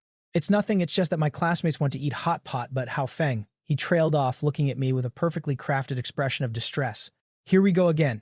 The overwhelming stench of green tea was delayed, but it still arrived. I snatched the phone right out of his hand. Your boyfriend wants me to treat his entire class to hot pot. I don't have the money. I can't afford it. That's the situation. You guys can continue your chat. Huachu's jaw dropped, his face burning with embarrassment. He probably never expected me to so ruthlessly expose his manipulative act. Wei Yutong fell completely silent. The crowd watched eagerly, waiting for the drama to unfold. Unable to handle the humiliation, Huachu softly called out, Yutong. Finally, Wei Yutong transferred 500 yuan to me. He's paying, she said. Take them out to eat. Huachu cares about his image. Don't embarrass him. I originally didn't even want to reply, but ignoring it made my skin crawl. Swipe, swipe, swipe. I typed a few words and hit send. Don't have time. Wei Yutong's actions brilliantly triggered my absolute disgust. I refunded the money, telling her to transfer it directly to Huachu, sent her the location of a hot pot restaurant, dusted off my hands, and walked away like a boss. That day, Wei Yutong called me several times, but I treated them like white noise and ignored every single one. That night, just as I was about to fall asleep, she sent me a text message. Huachu is introverted and has low self-esteem. Please just be more accommodating. Sending me this in the middle of the night wasn't an explanation. It was yet another warning. Don't upset him. I didn't reply. I treated her like a passing cloud, swiped away the notification, and went back to my peaceful, drama-free life. I don't know what snapped in Huachu's brain, or if my brutal honesty had genuinely wounded his fragile ego. But surprisingly, he didn't harass me for several days straight. I was both thrilled and amazed. The draft for the competition was finally finished. It turned out even better than I expected, and I was incredibly satisfied with it. Just as I was about to call you, the draft is done. Do you want to take a look? Do you want to take on a side job? A really massive, lucrative commission? Her gentle voice came through the phone. Tell me more, I replied, but I might not be able to handle it. One of my classmates' grandfathers is celebrating his golden anniversary at the end of the year. He wants to commission a custom album, a complete visual story of the decades of storms and sunshine the couple has weathered together. He wants it painted and ready to present to the elders on the anniversary, because the quality requirements are incredibly high and the deadline is tight. The pay is exceptionally good. Ever since moving to the north, I had grown deeply appreciative of the straightforward, no-nonsense nature of northerners. I had also learned to express the most accurate meaning with the fewest words possible. 150,000, Sister Yumeng said with a light laugh. Holy crap. 150,000. Her classmate must be incredibly wealthy. But as an unknown college student, could I really meet such high standards? I didn't have much confidence. But Sister Yumeng was like a mind reader. She immediately started cheering me on. You have to believe in yourself. I know you can pull it off perfectly. She had so much faith in me, but with an offer this incredible, why wasn't she taking it herself? If you don't say anything, I'm accepting it on your behalf. Focus entirely on preparing for the competition first. After October is over, you can dedicate all your time to this. The delivery date isn't until after New Year's, so there's no massive rush. Before hanging up, she reminded me, weren't you going to show me your draft? And so, on a crisp autumn night, I hugged my draft and headed to Yan University to find Sister Yomeng. She was waiting for me in the first-floor art studio. I was wearing standard-issue student sneakers, the incredibly comfortable kind that never tire your feet, no matter how far you walk. More importantly, they made absolutely no sound when walking. The rose wall along Yan University's side perimeter was as beautiful as ever. Walking along this path always made me feel incredibly relaxed and at ease. About halfway down, I vaguely heard a faint, inappropriate noise coming from the side. The voice actually sounded familiar. I'm not a gossip, but that familiar voice made it impossible for me to suppress my burning curiosity. I desperately needed to confirm if it was who I thought it was. Following the sound, I quietly crept closer. In the middle of the right side wall was a recessed mini-garden, about 10 meters deep. At the very end was an abandoned shack, rumored to be an old storage room for the agriculture department. The two people were hidden in the deepest shadows of the corridor, tightly locked in an embrace. Under the mottled, flickering streetlights, I finally saw them clearly. A cold sweat instantly broke out over my entire body, and I nearly screamed out loud. It really was Hua Chu. I had finally let it go. Those 20 years of youth, consider them fed to the dogs. I slapped both hands over my mouth, terrified that I might accidentally make a sound and alert this pair of wild lovers. The consequences of being caught would be unimaginable. Terrified, I turned and sprinted away like my life depended on it. Even after I dashed through the main gates of Yan University without stopping for breath, I still couldn't wrap my head around it. Who was that person with Hua Chu? When did they hook up? If it was a new fling, Hua Chu was truly indiscriminate. He'd eat anything that fell onto his plate. But judging by how naturally they were holding each other, it looked exactly like the desperate hunger of lovers reuniting after a long separation. It seemed very likely they had known each other for a long time. If it was the latter, then Hua Chu's academic exchange at Ling University probably had a very dark hidden motive. Did Wei Yutong know? My heart felt incredibly heavy. I couldn't help but think of how devoted Wei Yutong was to him. I thought of all the brutal fights she had with her parents just to be with him. I thought of her absolute, unwavering vow that she would marry no one else but him. If I wasn't the one who saw this today, if it had been Wei Yutong who trusted him so completely, she would go absolutely insane. Hua Chu was far too greedy. He had Wei Yutong, yet he still wanted to keep one foot in another boat. The human heart is truly terrifying, but why was I the one acting all sneaky and suspicious? Hao Fang! Sister Yumeng's voice suddenly rang out right behind me. It scared me so badly I violently lunged backward, clamping my hand over her mouth and shoving her forcefully back into the building. Unaware of what was happening, Sister Yumeng obediently yielded to my force, letting me push her inside. To stop me from tripping, she even grabbed my arm with one hand, though her eyes constantly scanned our surroundings. Only when we were safely inside the art studio did I finally remove my hand from her mouth. And Sister Yumeng was actually blushing. Deep inside her pitch-black eyes, a fire was faintly dancing. Only then did I realize how incredibly intimate our physical contact just was. The studio was huge, but I stood frozen by the door like a complete idiot. Thank God Lin Fei returned from the bathroom right then, saving me from the suffocating awkwardness. I forced myself to forget everything that just happened and carefully laid my draft flat on the table. I explained the design concept behind my painting and the ultimate visual impact I was striving for. Sister Yumeng listened with intense focus. Her eyes, usually as bright as stars, were now a deep, changing black. Wow. Little brother Hafeng, you truly are a genius. How did you even come up with such a brilliant concept? I grinned proudly, flashing a huge smile. Sister Yumeng looked up at me, her eyes overflowing with absolute admiration. This kid, he's been this exceptional ever since he was little. By the time we finished discussing my draft, it was almost 11 p.m. Sister Yumeng insisted on walking me out. We took the same route past the rose wall. As we walked by the mini garden, I pretended to casually glance around, searching for the pair of wild lovers. Unfortunately, the place was completely empty. Hao Feng, why are you acting like a thief tonight? Are you hiding something from me? I shot Sister Yumeng an annoyed eye roll. Have you seen Hua Chu these past few days? What did you meet her for? It's exhausting enough just dealing with a little pig like you. I don't have the luxury of entertaining a princess. Sister Yumeng's words were blunt but satisfying. I didn't mind listening at all. He's going to be your brother-in-law anyway. Do you want me to bring him over and introduce you? I only care about my future husband. I have no interest in someone else's. Sister Yumeng, where is your future husband? Do I know him? She chuckled. You know him very well. Huh? Sister Yumeng, tell me. Who is the person you like? Is it my classmate? Suddenly energized, I spent the entire way using every trick in the book trying to force her to reveal the name. But Sister Yumeng remained absolutely unyielding. No matter how much I pestered her, she just gave me the same answer. You'll know later. Fine, later is fine too. At least I get to keep her to myself for a little while longer. After returning, I lay in bed, tossing and turning, unable to sleep. The scene I had accidentally witnessed made me feel like I was lying on needles. I couldn't decide whether to pretend I hadn't seen anything and let Wei Yutong continue dreaming her beautiful romance, or to tell her and let her clear out that field of green on her head as soon as possible. I thought about it for a long time but couldn't come up with a good solution. Eventually, I exhausted myself and fell asleep. When I woke up the next morning, I still hadn't made up my mind. This whole thing left me distracted for 2 straight days. I didn't even notice Sister Yumeng standing right in front of me for a long time. Hao Feng, what are you thinking about so deeply? Startled, I looked up. Sister Yumeng was looking at me with a raised eyebrow, a teasing smile playing at the corners of her mouth. With the light behind her, the soft lines of her face in the shadows looked like a perfect sculpture. You scared me to death. Her sudden appearance sparked an idea in my head. Seeing my eyes light up, her self-preservation instincts kicked in. She took a half step back and assumed a defensive posture. What are you planning? I rolled my eyes at her. Sister Yumeng, do you know any private investigators? Introduce one to me, please. I leaned in close and asked in a low, conspiratorial voice. She grabbed my shirt, pulling me right in front of her, and studied my eyes for a long moment to make sure I wasn't joking, before she finally spoke. Who do you want to investigate? I thought for a second. It's like this, Last week, a few exchange students from Jing University arrived. There's this one guy who looks familiar, and I want to find out who he is. Really? Looks familiar? So you want to investigate? Is it really that simple? Sister Yumong squinted at me. I was speechless. Of course it wasn't that simple. What else could it be? I shot back. If it's nothing else, then I won't help you. Tell the truth. What exactly are you trying to do? If I tried to be vague, she definitely wouldn't help me, and I couldn't find anyone else. After weighing my options, I finally gave in and told her the truth. Who asked her to be the only capable person I knew here? Besides, I was doing this for the sake of her sister's dignity. I want to investigate Hua Chu. I suspect he's hiding something. I finished and looked at her with eager expectation. Surprisingly, she just stared at me for a long time before saying, Hao Feng, why do you care so much about Yutong's affairs? Shouldn't I care? Sister Yumong, this is about your sister's lifelong happiness. Tell me the truth, what exactly is going on? Her aura was overwhelmingly intense. Even though she always spoiled me, I was a little intimidated. I timidly told her a bit about what I had seen that night.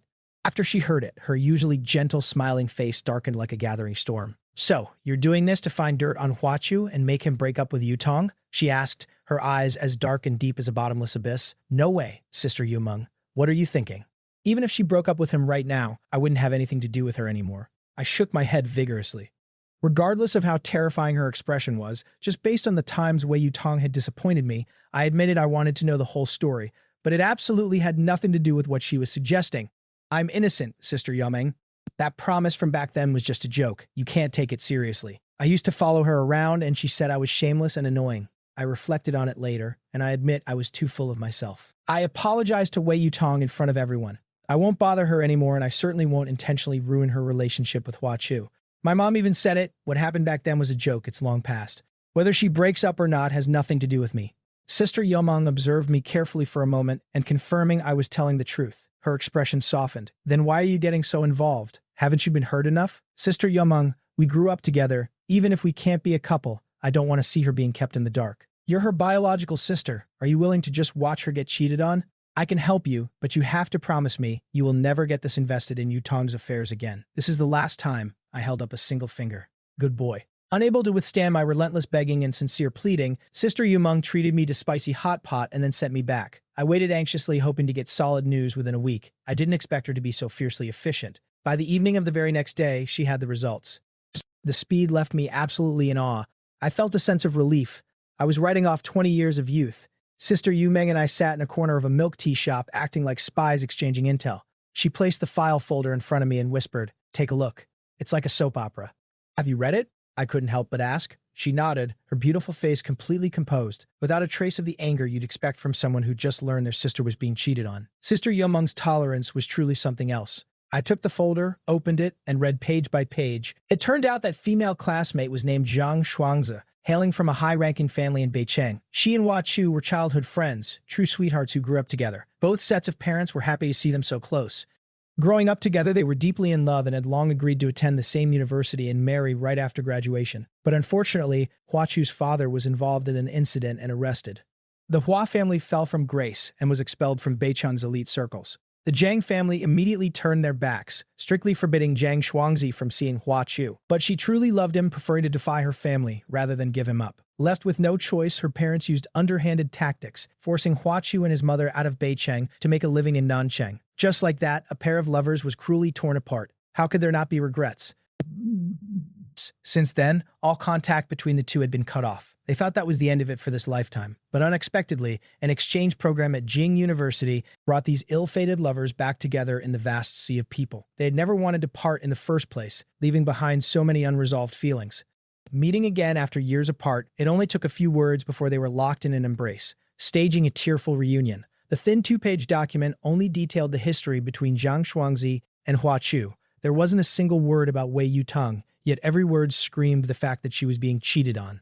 I finished reading quickly, unable to suppress a wry smile. The fact that Hua Chu could start secretly meeting Zhang Shuangzi late at night, right after reconnecting, showed how deep his feelings for her were. Even with a beautiful new girlfriend like Wei Yutong, he couldn't forget her. People say first loves are the hardest to let go of. Maybe Zhang Shuangzi was Hua Chu's true love. Even if she died, Wei Yutong would never guess that the boy she loved with all her heart was hiding such an enormous secret. That field of green on her head was thriving. Honestly, It was a bit unkind of me, but I was definitely gloating a little. But after the gloating passed, I was still at a loss. I had absolutely no idea how to handle this. Regardless of our past unpleasantness, Wei Yutong and I had grown up together. I actually pitied her for being kept in the dark like this. But then again, pitiful people often have themselves to blame. She brought this situation upon herself. She deserved it. To decide whether to tell her, I specially invited Sister Yomeng out for a spicy dry pot to discuss it. We sat face to face in the most popular shop on the campus food street, a freshly cooked pot of spicy food steaming between us, 2 bowls of rice on the side. Sister Yomeng, do you think we should tell Yutong? This was the core of my dilemma. She glanced at me, her eyes shining like jewels. Are you close with Huachu? Not really. Still haven't forgotten about Yutong? She pressed. No way, I kicked her out of my world a long time ago. We have absolutely nothing to do with each other now. Then why are you agonizing over this? You have too much free time. Why don't you focus on your painting? Sister Yomeng scolded me with a dark expression, looking like she was disappointed in my lack of ambition. I ground my teeth in frustration. I came to you for advice, not to give you an excuse to lecture me. Besides, she's your biological sister. If you didn't know, fine, but knowing and just standing by, isn't that a bit cold? Put yourself in her shoes. If your boyfriend was cheating on you, would you want to be kept in the dark for the rest of your life, happily wearing a green hat? Or would you want to know the truth and see the bastard get what he deserves? Hearing this, Sister Yumeng's pretty face immediately darkened. She grabbed a tissue box and smacked me on the head. You're the one being cheated on. Keep talking nonsense and I'll deal with you. I'm not saying you are, I'm just giving an example. Don't take it personally, I rubbed my head. Examples aren't allowed either, she huffed. Fine, no examples. Then tell me, are we keeping this a secret or blowing the whistle? Sister Yumeng put down the box, thought for a moment, and said, she's treating trash like treasure. She deserves it. I couldn't understand her reasoning. Watching her own sister get cheated on and remaining completely indifferent, it even felt like she was waiting to watch the drama unfold. There's nothing to expose. Huachu will inevitably slip up, and Yutong will find out on her own. She's completely blinded by that guy right now. She doesn't even listen to my parents, so why would she believe you or me? We'd be doing it for her own good, but she'd just question our motives, and it would only ruin our relationship. I didn't know what to say. Her logic was sound, but something still felt off. Given the strained relationship Wei Yutong and I had over the last few years, she definitely wouldn't believe me. She'd probably just assume I was trying to drive a wedge between her and Huachu. So I temporarily abandoned the childish idea of snitching. But considering we grew up together, I felt I still had to give her a little hint. Whether she understood it or not was up to her. I could only do my best. The rest was up to fate. That night, lying in bed, I agonized for a long time before finally sending a message. I told Wei Yutong she should video call Huachu more often when she had free time. After all, having someone else look after him couldn't replace his actual girlfriend. She was surprised that I initiated contact and her replies came one after another, all just superficial pleasantries. At this point, did she really think I was in the mood to chat? I replied a couple of times before getting annoyed, turning off my phone and going to sleep. The next day, my mom called. Remembering the Huachu situation, I told her about it. She stayed silent for a long moment before telling me to just mind my own business and stay out of it. She said Yutong wouldn't believe me anyway. I'd just end up looking malicious, and it would only deepen her prejudice against me. Often, good intentions lead to bad outcomes. My mom said we shouldn't fear gossip if our conscience is clear, but there's no need to invite trouble. Sister Yumeng and my mom were on the same page. The anxiety I'd been carrying for days finally dissipated. As for Wei Yutong, I had already given her a warning. The rest was entirely up to her. With that decided, I dropped the mental baggage and threw myself completely into preparing for the art competition. After Sister Yumeng reviewed my concepts, we decided to go with my vision. We spent nearly a week refining it, finalizing the creative direction, and planning to start painting the next day. I had been studying art for a long time and had participated in my fair share of competitions, but this level of prestige and working as a team, this was a first. I was rubbing my hands together in excitement, determined to win a top prize. I turned my room upside down, digging out all my pigments, raw schwan paper, size schwan paper, and brushes. I was still missing a few things that I needed to buy immediately. There was a stationery store on campus, but it kept standard 9 to 5 hours, and they were long closed. There was a comprehensive stationery supermarket on the street behind the school that had everything. After dinner, having nothing else to do, I dragged my roommate Chin Hang out under the guise of buying supplies. Of course, the supplies were the main goal. Not far down the street, we saw a long line at a takoyaki stand. The smell had my mouth watering. I mentioned it to Chin Hang, and he agreed, so we joined the queue. Are people nowadays just this shameless, acting all sweet and innocent during the day and then rushing off to get a room at night? Morals are truly decaying. Chin Hang clicked his tongue and shook his head like an old man, heavily emphasizing the word day. The disgust on his face was palpable. I laughed and followed his gaze. What's it to you? Why do you care so much? But when I looked, I was shocked. I cursed my excellent eyesight. I couldn't even pretend I had recognized the wrong people. Huachu and a woman were standing in the shadows by the entrance of a small motel, locked in an embrace, completely ignoring the strange looks from passersby. I couldn't help but sigh. Were they that desperate? Couldn't they wait until they were inside? Did they really have to put on a public performance? These two were certainly uninhibited. Do you know them? I asked Chin Hang. Yeah, the girl is Zhang Shuangzi, finance major, I think. Word is her family is loaded, and a lot of guys are after her. Rumor has it she just spent a fortune on some freshman guy. She's a bit of a minor celebrity around here. And the guy, he's one of those exchange students from the South. They've got some nerve. I just saw them making out in the restroom the day before yesterday, and today they're going straight to a motel. Ah, youth, such stamina. It's not that surprising, though. Like 5 or 6 days ago, I saw them passionately hugging in the art gallery. Chin Hang was a true northerner, straightforward, sharp-tongued, and with an incredibly strong moral compass. He absolutely despised this kind of degenerate behavior. We paid, and each holding a skewer of takoyaki, we headed into the stationary supermarket. My mind was a mess. I grabbed a bunch of stuff and went to pay, completely forgetting the pigments. Chin Hang had to remind me before I realized, and I hurried back to pick them out. After finishing our shopping, I was in no mood to browse. I hugged my supplies and practically fled back to the dorm, terrified that Hua Chu would spot me and realize I knew his secret. Once I was safe, I frantically sent a WeChat message to Sister Yumeng. Sister Yumeng, I just saw them going to get a room. Should we go catch them in the act? I confessed to my childhood sweetheart of 20 years, only to be brutally humiliated as she turned and threw herself into the arms of the school idol. When she finds out she's been cheated on and comes crying back to me full of regret, I'll have already started my new life, and I'm never looking back. Sister Yumeng, I just saw them. Should we go catch them? She replied almost instantly. You're studying the wrong major. Go transfer to the police academy. Fine, we won't go. Why tell me to change majors? Sister Yumeng was too much. She could insult you without ever using a dirty word. Speechless, I tossed my phone aside and went to sleep in frustration. Right before I drifted off, it suddenly hit me. Why was I, a bystander, hiding like this? Hua Chu wasn't afraid of being exposed for two-timing, so why was I the one acting guilty? I wasn't the one cheating. The next day, Chin Hang and I went to the school cafeteria for lunch. As soon as we walked in, we saw Hua Chu and Zhang Shuangzi eating together. Ever since Sister Yumeng returned, she had been keeping me well fed, so I rarely ate at the cafeteria. If we weren't going out to eat, she was ordering delivery to my dorm. That day, Sister Yumeng had to leave campus and wouldn't be back until evening. She had offered to order me food, but thinking about eating with my roommates, I politely declined. Hua Chu had sharp eyes. As soon as he saw me approaching, he immediately put some distance between himself and Zhang Shuangzi, pretending nothing was going on and waving at me. I couldn't be bothered. I treated him like air and ignored him. How Feng Yutong specifically asked you to look out for me. Is this how you do it? Disappearing for days is one thing, but you don't even call. Poor Yutong still considers you a friend. She still considers you a friend, but it turns out you're the kind of person who acts one way to her face and another behind her back. She really is blind. Speaking of acting one way to someone's face and another behind their back, that really applies to some people. I shot back, putting up a front as a deeply devoted boyfriend while behind her back, tisk, tisk, tisk. I'm too embarrassed to even say. I shrugged, leaving my sentence unfinished. What do you mean? Speak clearly. Hua Chu slammed his chopsticks down and demanded loudly. Zhang Shuangzi looked up, her gaze carrying an undeniable hostility. It was lunchtime, and the cafeteria was packed. Hearing the commotion, everyone turned to look. How desperately did these two want to be the center of attention? It means exactly what it sounds like. Don't understand. I had intended to just turn and walk away, but after taking a step, I stopped, walked back to Hua Chu, and delivered one more blow. Oh, by the way, have you ever heard the saying, if you don't want anyone to know, don't do it?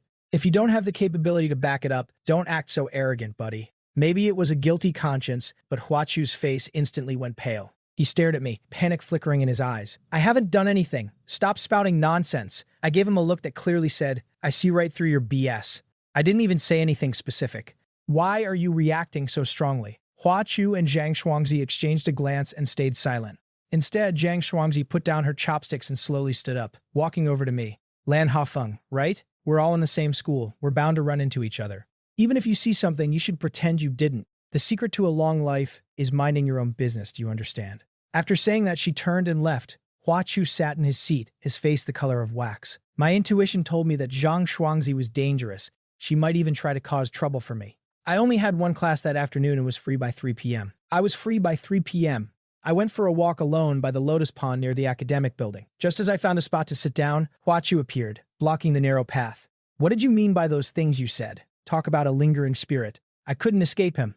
I couldn't be bothered. I stood up ready to leave, but Hua Chu stepped right in front of me, his gaze fixed on me like a poisoned arrow. This was the real Hua Chu. The gentle, gentlemanly act he put on for Wei Yutong was all a lie. A boy from Beicheng's upper crust received a multifaceted education from a young age. I suddenly remembered the conversation I had overheard outside Auntie's garden that evening. I couldn't help but admire her perceptiveness. Hua Chu was definitely not simple, I sneered, and stepped closer to him. Hua Chu was nearly 1.8 meters tall, which is considered quite tall in the South. But I was an anomaly, 1.85 meters tall, which is respectable even in the North, where the average height is among the highest in the country. In a standoff, my height advantage was overwhelming. Hua Chu had to tilt his head back to look up at me. Hua Chu, whether I saw something or not, doesn't matter. What matters is that you should ask yourself, is your conscience truly clear? A final piece of advice: stay away from me. Don't provoke me. I brushed past him and walked away. A few days later, Wei Yutong called to tell me that due to some special circumstances, Hua Chu's exchange program was ending a week early. During the call, I could tell she was very happy. Honestly, I was happy too. After all, out of sight, out of mind. With Hua Chu completely gone, I could finally have some peace. He was like a ticking time bomb. Keeping him around meant disaster was bound to strike eventually. I couldn't help but compare Wei Yutong and Sister Yumeng. Whenever I was in trouble, Wei Yutong either didn't know or just abandoned me. But Sister Yumeng, whether intentionally or accidentally, she was always protecting me. Aside from my parents, Sister Yumeng was arguably the person who cared about me the most. I had single-handedly completely monopolized her free time. Sometimes when she was too busy and we didn't see each other for 2 or 3 days, I'd feel this panicked emptiness, like something crucial was missing. Sister Yumeng seemed to understand how I felt. No matter how busy she was, she always found time to call me. Before he left, Hua Chu came to see me, head bowed, looking utterly devastated. He put on a show of coming clean. I knew his true nature too well. I didn't even want to look at him. I just told him to spit it out and stop wasting my time. Don't try that routine with me. I'm not Wei Yutong.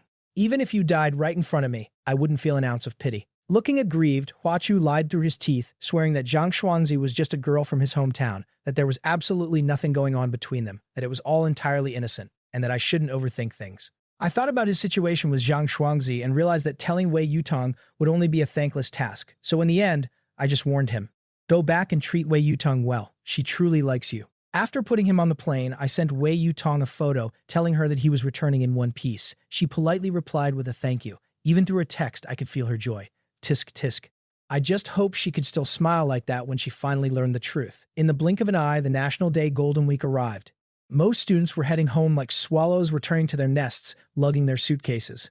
Others formed small groups for short trips. I had already told my parents I wasn't coming back and had planned to go see the red leaves at Fragrant Hills with my roommates, Jiang Zuqi and Qin Hang. My travel bag was already packed, but then Sister Yomeng suddenly announced that the competition deadline had been moved up, and we had to submit our work by the 4th. She even got a professor to vouch for it. So I watched Jiang Zuqi and Qin Hang happily board the airport bus, disappearing in a cloud of dust, while I was dragged back to the Yan Garden Art Studio by Sister Yomeng for the grueling final push. A perfectly good trip, cancelled. My mood was incredibly foul. I couldn't muster the energy for anything. To use Sister Yumeng's words, I spent days with a face full of bitter resentment, without a single smile. Most teachers and students had left campus. The already quiet studio was entirely empty, except for the 2 of us. Aside from making sure I ate, Sister Yumeng spent all her time reminding me to focus and put my heart into the painting. It was so desolate I could have cried. The National Day holiday. Completely wasted. On the night of the 3rd, I worked straight through until 9 p.m. I was so exhausted I kept whining about wanting to go back and sleep, saying we could finish tomorrow. But Sister Yomeng absolutely refused. Using a mix of coercion and coaxing, she dragged me through the final stretch. At 10:45 p.m., I finally made it back to my dorm building. After 3 days of working day and night, my head hit the pillow and I was instantly asleep. In my dream, Zhang Zuqi and Qin Hang were sitting in a roast duck restaurant, grinning like idiots and showing off the photos they took at Fragrant Hills. I was so mad I wanted to reach through the dream and beat them up. I had thought that with nothing left to do during the holiday, I could just sleep like a log. But before the sky was even fully light, my phone started screaming like a banshee. Assuming it was my mom, I sleepily picked up and mumbled, "Mom?" There was a moment of silence on the other end. Then came a soft chuckle. It was so familiar it made my ears tingle. I woke up instantly and instinctively looked at the screen. Sister Yumeng was smiling like a siren. "It's a long holiday. I finished all the work. Why are you harassing me at the crack of dawn?" My morning crankiness hit its absolute peak, and I yelled at the top of my lungs. She only laughed harder, her eyes sparkling mischievously. "Stop sleeping, you lazy pig. I'm taking you out to play." I refused. So Sister Yumeng patiently described how delicious the food was, how beautiful the scenery was, and how many painters practically fought for a chance to sketch there. She said that if I went, I probably wouldn't want to come back. Her sweet voice was like a hook. Sister Yumeng wasn't just a master of traditional Chinese painting. She was also an expert at brainwashing. By the end of it, I felt that if I didn't go this time, it would be one of the greatest regrets of my life. I was successfully conquered by her sweet talk. When I finally walked out of the dorm building with my backpack, she was standing quietly under a tree waiting for me, a gentle, lingering smile on her lips, her eyes filled with points of tender light. The morning sun filtered through the leaves, dappling her. She looked like someone stepping right out of a painting, so beautiful it made my heart flutter. By the time I regained my senses, I was already in the car. It was too early. I didn't have time to take you out for breakfast. I bought this on the way. It'll have to do. She placed a bag in my hands. I opened it and saw shrimp dumplings and multigrain porridge from my favorite place. That shop was pretty far from Lynn University, and the sun had barely risen. How early did she have to wake up? As the warm porridge slid down my throat and into my stomach, it was so comforting I could only sigh in contentment. She caught me staring, glanced back at me, and teased with a smile. Satisfied with what you see? Sister Yomeng loved to smile. Sometimes it was like a fresh spring breeze. Other times warm and serene, always making me feel comfortable and relaxed. It reminded me of the day we first met when she teased me just like that. Sister Yomeng, once this busy streak is over, I'll paint a portrait for you. I specialize in figures, and it would be a crime against art to let a masterpiece like you go unrecorded. I'd love that, she replied. We laughed and chatted all the way, the atmosphere light and pleasant. I pestered her to tell me where we were going so I could look up a travel guide and make the most of these 4 days. But she remained mysterious, refusing to say a word no matter how much I asked. She only said I'd know when we arrived and promised I would love it. We crossed a mountain, climbed a slope, passed through a forest, and crossed several bridges before finally reaching our destination. As expected, I loved it. The Yanghugo Ecological Area nestled in the autumn hills of the Changbai Mountains. It was a vast expanse of primeval forest with rich vegetation, green hills, clear water, and blue skies. After getting off the bus at the dirt road, it was less than a 30-minute walk to the forest park entrance. Cars could actually drive in, but Sister Yomeng said traveling is about the journey. Driving would cause us to miss too many details, so we hiked. She bought the tickets, and I followed her like a little assistant. There weren't any flashy amusement rides here, just pure natural scenery. We watched the mountains and waters along the way, and I was jumping around with joy. She joked that I was like a restless monkey. Since it was peak tourist season, the place was crowded with people discussing how the autumn leaves here were the most beautiful. Sister Yomeng leaned in and whispered, "What you miss wasn't meant for you. What's right in front of you is your true scenery. Do you like it?" Do I like it? Her words felt a bit philosophical, and I only half understood. Is this my early reward? She walked past me quickly, neither confirming nor denying. When we finally got tired, we sat side by side on the ground. She flipped through a photo album she had put together of the pictures she took of me. "Hao Feng, look how handsome you are. Sister Yomeng, your photography skills are amazing. Just as good as your painting," I exclaimed. Was there anything she wasn't good at? Just like when we were kids, she took my hand as we strolled along the mountain paths. She told me stories of legendary folk painters, shared her unique insights on traditional Chinese art, and reminisced about the paths she led me down when we were little. Above us was the vast blue sky, and the sun was a glowing orb. With picturesque views on both sides, being immersed in this landscape brought an unexpected peace to my heart. Sister Yomeng, it's so beautiful here. How did you find it? This is just the beginning. There's even more beauty ahead. Want to see? Her voice was soft and melodic, like a cello playing amidst the breathtaking scenery. When the car finally stopped in front of a small village, I was stunned once again. If I hadn't seen it with my own eyes, I never would have believed such a sanctuary existed. If what I saw earlier was a paradise for immortals, then what lay before me now was the perfect harmony of human life. Sister Yomeng, where are we? I whispered in awe. This is Yanghugo Village, also known as the Painter's Village. Painter's Village? Does everyone living here paint? No, but the beauty here attracts artists from everywhere to sketch and paint. Many artists live in the village now. Unfortunately, no matter how beautiful the brushwork, it can never fully capture these magnificent mountains and waters. That's why I brought you here, to see it for yourself and burn it into your memory. Perhaps at some point it will trigger your inspiration. I stared blankly at the scene, feeling my hands itch to grab a brush. Want to paint? Let's eat first. We'll capture the sunset later. Sister Yomeng expertly found a guest house. The owner heard the car and rushed out, greeting her like an old friend. Yomeng, it's been so long. You finally brought a boyfriend. That's great. Now I don't have to worry about you anymore. Hello, uncle. I'm Lan Haofeng. I'm her brother, I replied, feeling embarrassed at being mistaken for her boyfriend. Before she could even speak, I rushed to clarify. The owner laughed heartily and told us to make ourselves at home while he prepared our stay. That night, we ate traditional northern farm dishes. The taste was incredible. I ate so much I could barely walk. Sister Yomeng, is there a lake here? Why is it called Yanghugo? I heard that in the past this place was occupied by Huzi, bandits. It used to be called Yanghugao, the lair of the bandits. Somewhere along the line, it evolved into Yanghugo. What are Huzi? A type of snake? Growing up in the south, I had no idea what the term meant. Hearing her say they prowled the area, I assumed they were some kind of reptile. Sister Yomeng laughed again and patted my head. Huzi means bandits. I smiled sheepishly, feeling quite ignorant. No wonder she was laughing. That evening, she opened the trunk of her car, and I was shocked by what I saw. She had brought a full set of professional painting supplies. After setting everything up, she sat me down at the easel and placed a brush in my palm. "I'll paint with you," she said. I sat motionless, painting for 4 solid hours. The sun dipped below the horizon, the moon rose, and the lights in the corners of the guesthouse courtyard were turned on to illuminate our work. After 4 hours, I had only managed to sketch the general outline. The colors would have to wait until I returned.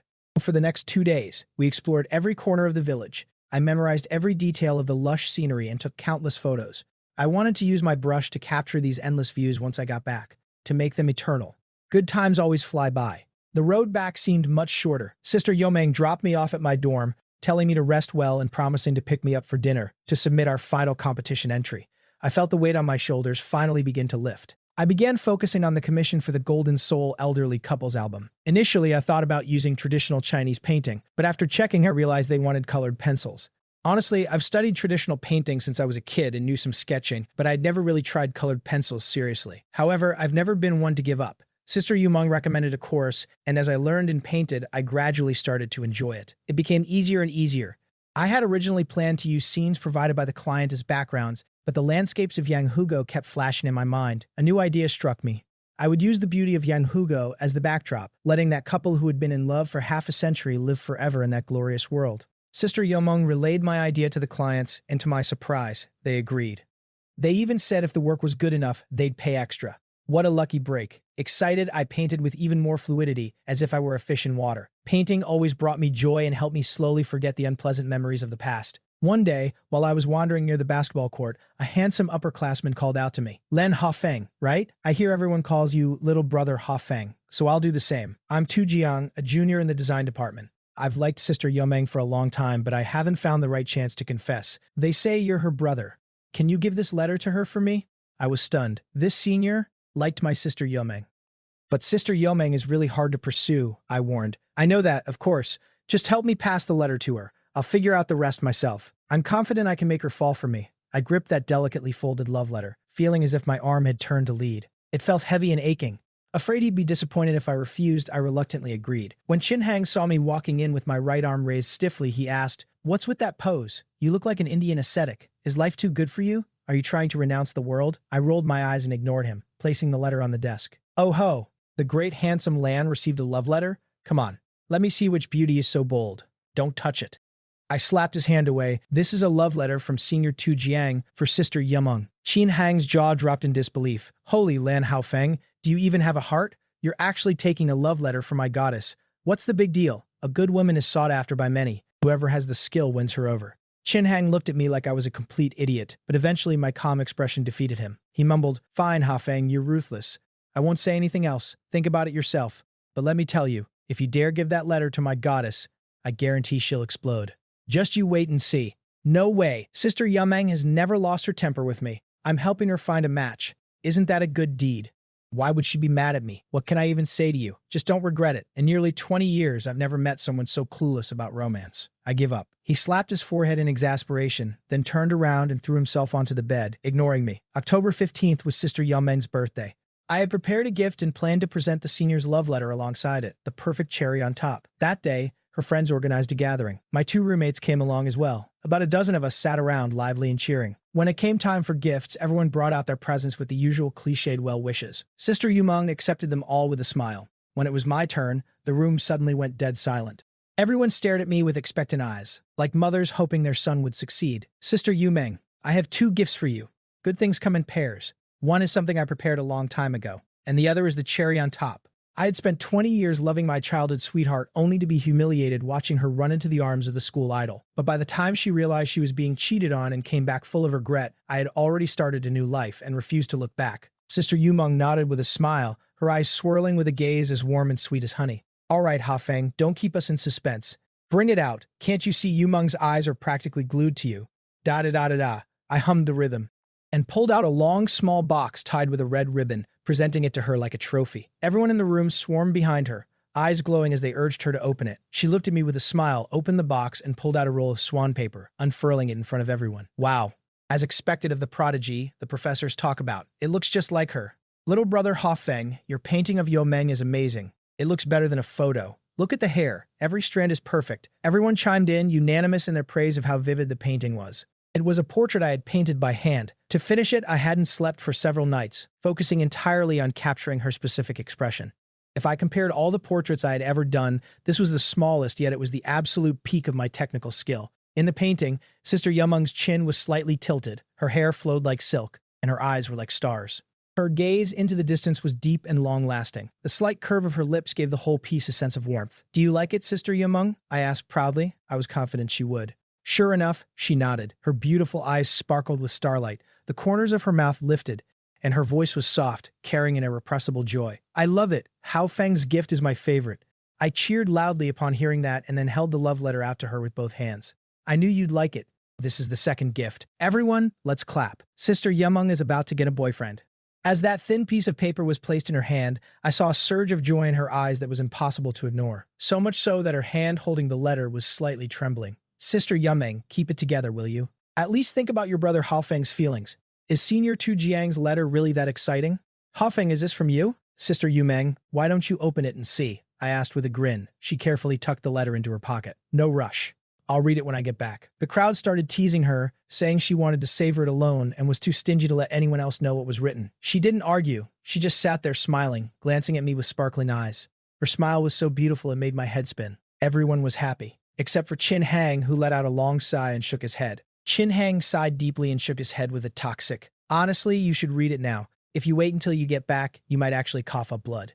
"What do you mean?" Han Wei whispered, leaning in. Qin Hang gave him a look that said, "You know why." He gestured toward me with his chin and gave me a quick, sharp glance. Standing next to Sister Yumeng, I suddenly remembered what Qin Hang had told me that night. I began to feel that maybe today wasn't the best time to give her that letter. But it was too late for regrets. Sister Yumeng seemed to sense my unease, or perhaps she realized something herself. She pulled out the letter, opened it, and read it line by line. Her face suddenly changed. By the time she reached the signature on the last page, her face was dark, and her eyes were cold and bloodless. A chilling aura began to seep from her body. She turned her head and gave me a cold stare. Terrified, I took 2 steps back, trying to escape the blast radius of her icy aura. She folded the letter back up, put it in her pocket, and asked, "Hao Feng, is this your wish?" Her gaze was cold and distant. Panic surged through me. I realized I had done something incredibly stupid. Just as I was about to shake my head and deny it, she returned to her seat, picked up a full glass of wine, and downed it in one go. I was stunned. How did delivering someone else's love letter turn into my wish? For a moment, I couldn't understand why she was so angry. I looked at Qin Hang for help, hoping he'd explain, but the moment our eyes met, he turned away as if he didn't even know me. Dazed, I sat back down. Even with a table full of delicious food, everything tasted like ash. Sister Yumeng sat with a dark face, saying nothing. Everyone else acted like ostriches, burying their heads and eating in silence. The atmosphere at the table became suffocating and bizarre. Until the very end of that meal, she didn't look at me once. I knew she was mad, and this was the first time she had ever been angry with me. After the birthday dinner, we were supposed to go to a KTV, but she simply said she was tired and ended the party. I was disappointed. I had practiced 2 songs just for her birthday, and now I wouldn't even get the chance to sing them. The restaurant wasn't far from school, and as the group walked back in small clusters, I habitually went to find her. The weather that night was beautiful, with more stars than I could count. I walked while admiring the sky, hoping she'd watch with me, but she ignored me completely. She walked coldly the entire way, not even sparing me a glance. Once back at the dorm with Qin Hang, I followed my eager-to-learn spirit and tried to discuss why she was so angry. I thought my roommate would enlighten me, but after he finished washing up, he just gave me a look of pity and went to bed, leaving me standing there in a daze. I lay in bed, unable to sleep, her cold face replaying in my mind. I pulled out my phone and started a message bombing campaign, sending over a dozen texts, but they all vanished like stones dropped into the ocean. She didn't reply to a single one. It was useless. I tried calling, but the automated voice told me her phone was off. She must have been truly furious. I had no choice but to give up, telling myself everything would be better tomorrow before finally drifting into a hazy sleep. The next day, I woke up extra early. Under the hopeless case stares of my 2 roommates, I happily grabbed my textbooks and ran downstairs to meet her. Usually, if she was on campus, she'd definitely come to pick me up for breakfast. I ran to the dorm entrance and scanned the area, searching for her. There was nothing blocking the view, but even after my eyes grew sore from staring, I didn't see her. I figured she must have slept in after drinking so much the night before. I tried calling again, and at least the phone was on this time. The rhythmic ringing went on, but nobody picked up, and it eventually timed out. "Sister Yeoman, wake up. It's time for breakfast." I sent a message figuring it was just inconvenient for her to talk. Then, I waited. But just like the night before, there was only silence. I eventually had to go to class on an empty stomach. For the first time ever, she had stood me up without any notice. Missing one breakfast wasn't the problem, but I had grown so used to having her around that her sudden disappearance left me feeling hollow. I couldn't even focus on the lecture. The professor had to tap my desk twice to get my attention. At noon, it was the same story. I waited for over half an hour, but there wasn't a trace of her. I couldn't catch even a glimpse of Sister Yumung, and panic began to set in. I pulled out my phone and called her repeatedly, but every single one went unanswered. Had something happened to her? Terrified, I took off running, cutting through the wall of the flower gallery. I sprinted all the way to Yan Garden and then rushed to the arts building, only to find the gates tightly locked. No matter how hard I pounded on the doors, there was no response. It was over. I couldn't find her. I returned to the dorm like a lost soul, with no appetite to eat. By the time night fell completely, I had sent dozens of texts and made nearly 50 calls. But Sister Yomeng remained silent. Had I been abandoned again? After the lights went out, I lay in bed, my mind a chaotic mess. If even Sister Yomeng had left me, I'd be all alone again. It reminded me of the Mid-Autumn Festival during my senior year, when I started following Wei Yutong around, only to end up drifting alone. During that time, my heart felt empty every day, as if the entire world had discarded me. Now it felt like I was right back in that dark place. I woke up early the next morning, telling myself I had to learn how to adapt to a solitary life. After washing up, I headed straight for the cafeteria. Lin University had 4 student dining halls with cuisines from both the north and south, so food was never an issue. However, with so many students, long queues formed at every popular stall during peak hours. If you didn't arrive early, the best dishes would be gone. When I arrived, the place was already bustling. 20 or 30 people stood in line for soup dumplings, and the line for dumplings was even longer. I obediently joined the queue for soup dumplings, waiting about 15 minutes for my turn. I took my tray and found an empty seat nearby. I started eating, focusing intently on each bite of my bun and sip of porridge. "Is that you, Hao Feng?" A voice drifted from across the table. I looked up to see Senior Tu Jiang standing there. My heart sank. Truly, the world is a small place. You never run into the people you want to see, but you can't escape the ones you're trying to avoid. "So Hao Feng, did you give my letter to Yomeng? Did she say anything?" He set his tray down and sat directly opposite me. I forced a weak smile. "Senior, I gave her the letter, but she didn't say a word. If you want to know the result, you'll have to ask her yourself. I haven't had a chance to see her these past few days." I finished every bite of my breakfast and got up to return the tray. For a split second, I thought I saw a familiar, graceful figure out of the corner of my eye, but when I looked closer, there was nothing. For 3 straight days, Sister Yomeng and her friends seemed to have vanished from the face of the earth. I didn't try calling her again. Instead, I put all my effort into relearning how to take care of myself, terrified that someone would call me shameless or clingy again. On the afternoon of the 4th day, I finally saw her on campus. She was walking side by side with Senior Tu Jiang. I don't know what he said, but the smile on her face was incredibly gentle. I had spent 20 years loving a girl, only to be humiliated while she ran to the school idol, and now that I was finally moving on, I refused to ever look back. But seeing Sister Yomeng on that 4th afternoon changed something. She was with the senior, and they looked so happy together. Part of me wanted to run over and ask where she had been, or why she hadn't answered my messages. But seeing her so joyful, I didn't want to intrude. I turned and walked away. On the 5th day, I ran into her in the Sunshine Corridor. She was as beautiful as ever, but when she saw me, she froze for a moment, her brow furrowing deeply. Just as I was about to speak, Senior Tu Jiang caught up from behind. Sister Yamong gave me a cold, distant look and walked away with him. The words I wanted to say died in my throat. Still, I felt a small spark of relief. At least I knew she was safe, and that was enough. I skipped dinner that night, sitting outside until the dorms were almost at lockdown. I didn't understand what was wrong with me. Seeing her with Senior Tu Jiang felt like a physical weight on my chest, but I had brought this on myself, hadn't I? I was the one who acted as their matchmaker. My head throbbed painfully. I couldn't eat, and my sleep was plagued by dreams.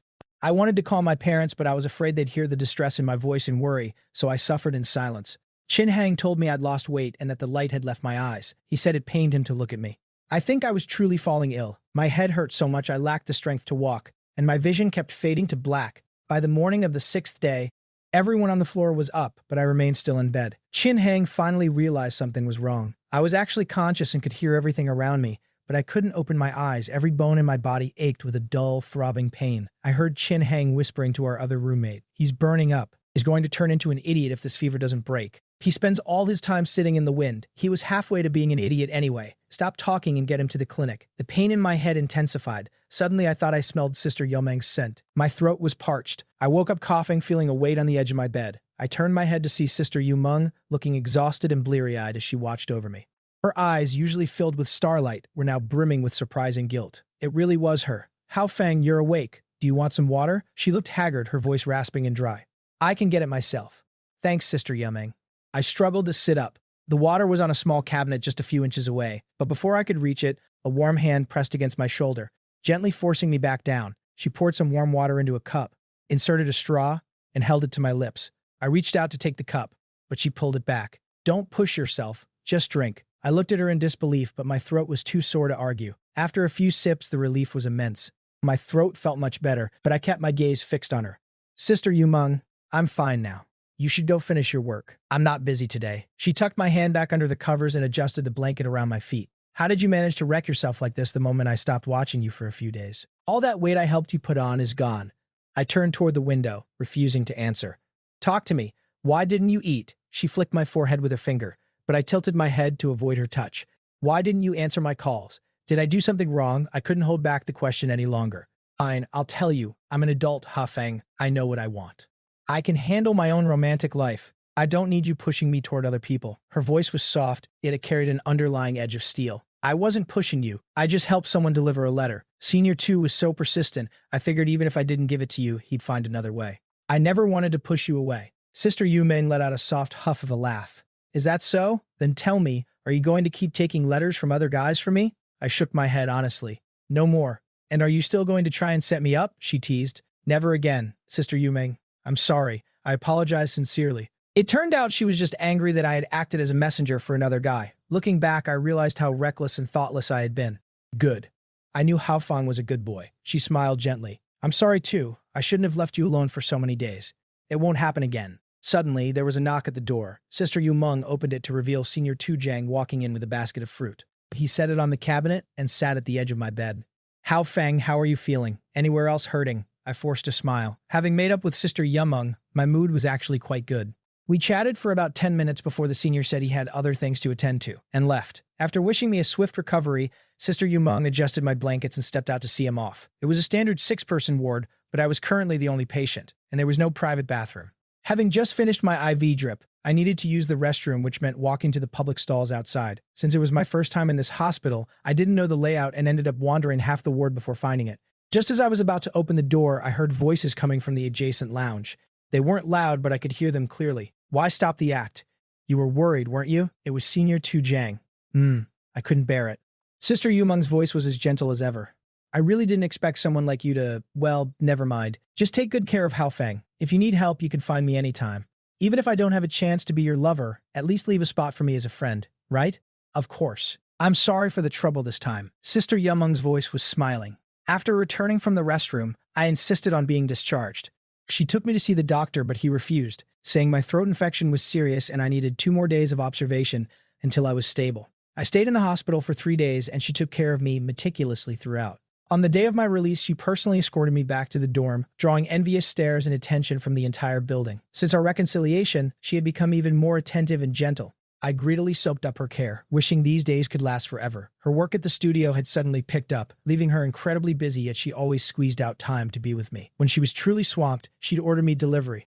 I went back to being my happy, carefree self. Time flew by, and soon it was November. It grew cold outside, and students began swapping their light jackets for heavy coats. I remember it was late afternoon, and the sunset was breathtaking. Sister Yumeng messaged me to come down, saying she had something important to tell me. I threw on my coat, stuffed my phone in my pocket, and ran out. A light snow had fallen that morning, and the white flakes clinging to the branches sparkled like silver in the fading light. She was standing under a tree, waving at me with an excitement she couldn't suppress, as if something incredible had happened. Did the competition results come out? I asked, charging toward her like a cannonball. She nodded, her eyes shimmering. Haofeng, guess what place we got? It couldn't be first, could it? I ventured a guess. She burst out laughing and pulled me into a hug. Of course it's first.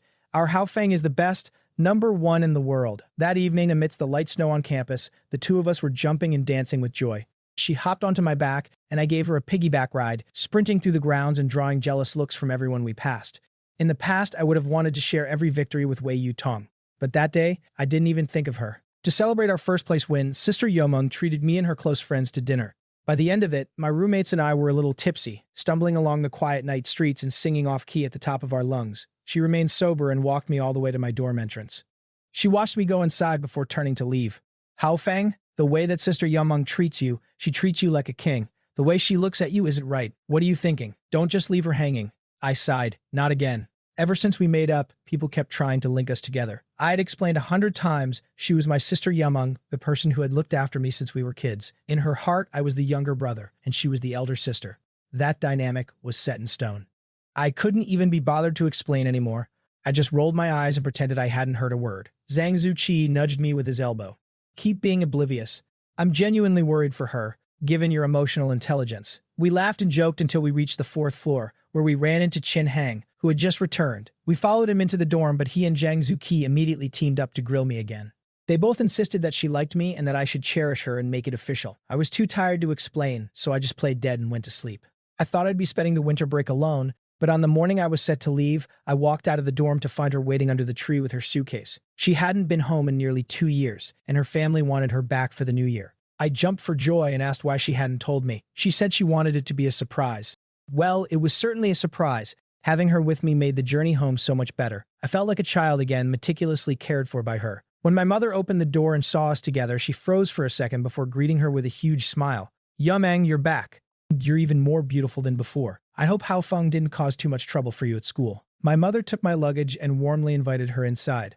Of course not. Hao Feng is very sensible. He's no trouble at all. After chatting with my mom for a bit, Sister Yumeng went next door to her own house. Within seconds, a high-pitched scream from her aunt pierced the air, making my ears ring. Look how happy she is, my mother said with a smile as she unpacked my things. She told me how much her aunt had missed her, constantly bringing her up in conversation. Her return was a complete surprise to her parents. Even Wei Yu Tong was thrilled. She had arrived home a day later than us because Hua Chu wanted to spend some time exploring the capital. On the day she returned, her parents organized a gathering. It had been 2 years since Yomeng had been home for a meal, and both families wanted to have a proper reunion. We were told to go directly to the restaurant, but that reunion dinner didn't go as smoothly as planned. Hua Chu showed up alongside Wei Yu Tong, which took everyone by surprise. I felt a sense of finality. 20 years of my youth were now behind me. My parents, who were initially joyful, immediately lost their smiles when they saw them. They gave her a polite greeting and then fell silent. Her parents' expressions also soured, especially her mother's. She kept casting awkward and frustrated glances at me and my mother, unable to hide her annoyance. I suppose those unpleasant memories were still fresh in everyone's minds. Sister Yumeng sat beside me, quickly picking up on the shift in atmosphere. She noticed the shadow on my face caused by their sudden appearance, and quietly reached over, gripping my hand tightly. So tightly my knuckles hurt. The sharp sensation brought me back to reality. If you're unhappy, don't force it. Want to go for a walk? She was always so gentle. I smiled and shook my head. No, I'm fine. The food was served quickly, and the uncle urged everyone to start eating. Everyone complied, but the meal was silent. Even my father and her father, who usually shared a few drinks, just stared quietly at their chopsticks. The fish head here is delicious. Hua Chu, you should try some. Wei Yu Tong broke the silence, placing a piece of food on his plate. But despite her recommendation, she had accidentally given him a piece of broccoli. It seemed she wasn't as composed as she appeared. Hua Chu didn't eat the food. Instead, he stared directly at Sister Yumeng. Yu Tong, is this Sister Yumeng? Her hand paused midair. She looked at her sister. Yeah, she graduated from Lin University, the same one Hao Feng is attending. Don't you know Sister Yumeng, Hao Feng? When Hua Chu went to Lin University, you didn't even take him to meet her? I was speechless. Why was she dragging me into this instead of introducing her own sister? Just as I was about to snap back, Sister Yumeng pressed her hand over mine. Her face darkened. Who is Hua Chu? Why would Hao Feng bring him to see me? Even if a total stranger wanted to see me, I'd have to decide if I have the time. And frankly, I don't. That was brutal, and I loved it. Hua Chu had clearly intended to cozy up to the Wei family, but Sister Yumeng didn't give him an inch. His face turned a magnificent shade of purple from the humiliation. Seeing him like that, Wei Yu Tong couldn't bear it. She slammed her chopsticks onto the table. Sister, how can you say that? Hua Chu is my boyfriend, not some random nobody. Sister Yumeng slowly raised her eyes, staring at Wei Yu Tong with a gaze that was sharp and icy. If he's your boyfriend, why wasn't I told? And since he's a junior, why didn't he even greet me at Lin University? Does he simply have no respect for me as your elder sister? That was a masterful move. I was thrilled. Having Sister Yumeng back me up was the best feeling. You're always so busy. This isn't a big deal. Why should I have bothered you? Just focus on your own life. You don't need to worry about her affairs, Auntie chimed in, placing a freshly peeled shrimp into my bowl. Your father and I are still alive. It's not up to anyone else to run this household yet. Hao Feng, eat up. Uncle Wei glanced at the dish. Mena, peel a few more. Hao Feng loves these. And you too, Yomeng. Hao Feng grew up under our eyes. You have to take good care of him over there. I'm peeling them, aren't I? I'm just slow. Why don't you help? Auntie grumbled. No need, Mom and Dad, you guys eat. I'll peel them myself, Wei Yutong said, trying to regain some ground. After weighing the situation, she finally softened her tone. Hua Chu, let me formally introduce you. This is my sister, Wei Yu Meng. Sister, Hua Chu and I have been together for a long time. I didn't want to disturb you because you were so busy. It was thoughtless of me. I'm sorry. I was surprised to see Wei Yutong actually back down. Hua Chu, realizing the tide was against him, forced a smile and obediently called her Sister Yu Meng. She barely glanced at him, tossed her napkin aside, and spoke coolly. I heard there's a young master in Beicheng named Hua Chu.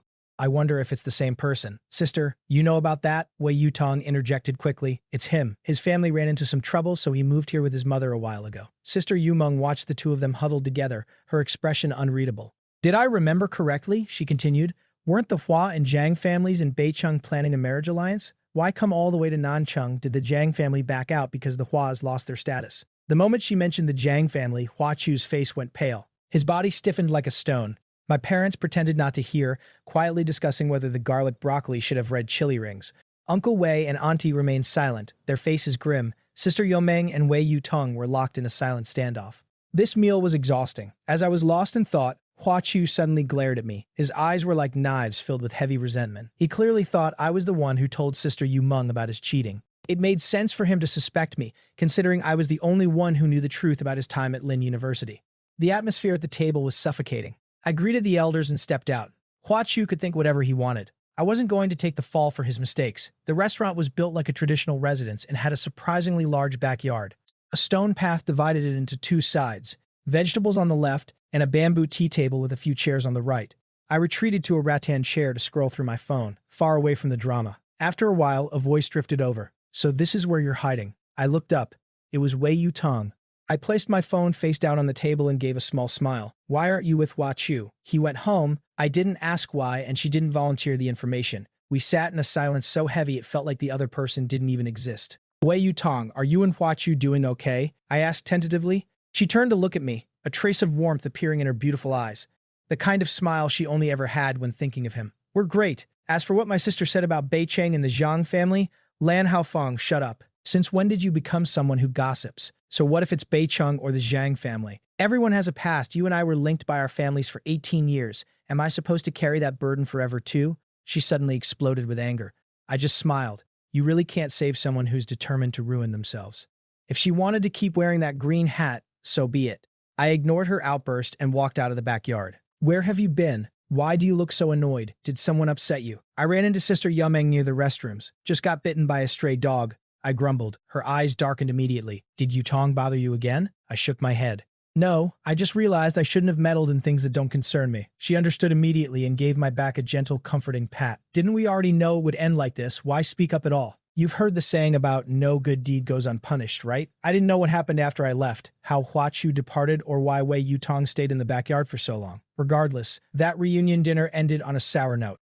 A few days later, I ran into Hua Chu at a drink shop. He looked haggard and said he wanted to talk. Remembering the way he looked at me at dinner, I decided it was time to clear the air. What is there to say? Speak quickly. I don't have time to waste. He looked up. Did you tell Wei Yutong about what I did at Lin University? I scoffed. He was basically confessing. Did you actually do something at Lin University? He choked on his words, seemingly surprised by my response. He studied me suspiciously, trying to see if I was lying. If that's why you sought me out, let me tell you, walls have ears. You'd do well to be careful.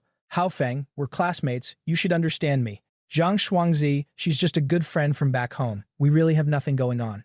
I wanted to tell Yutong, but it wasn't a big deal and has nothing to do with our relationship.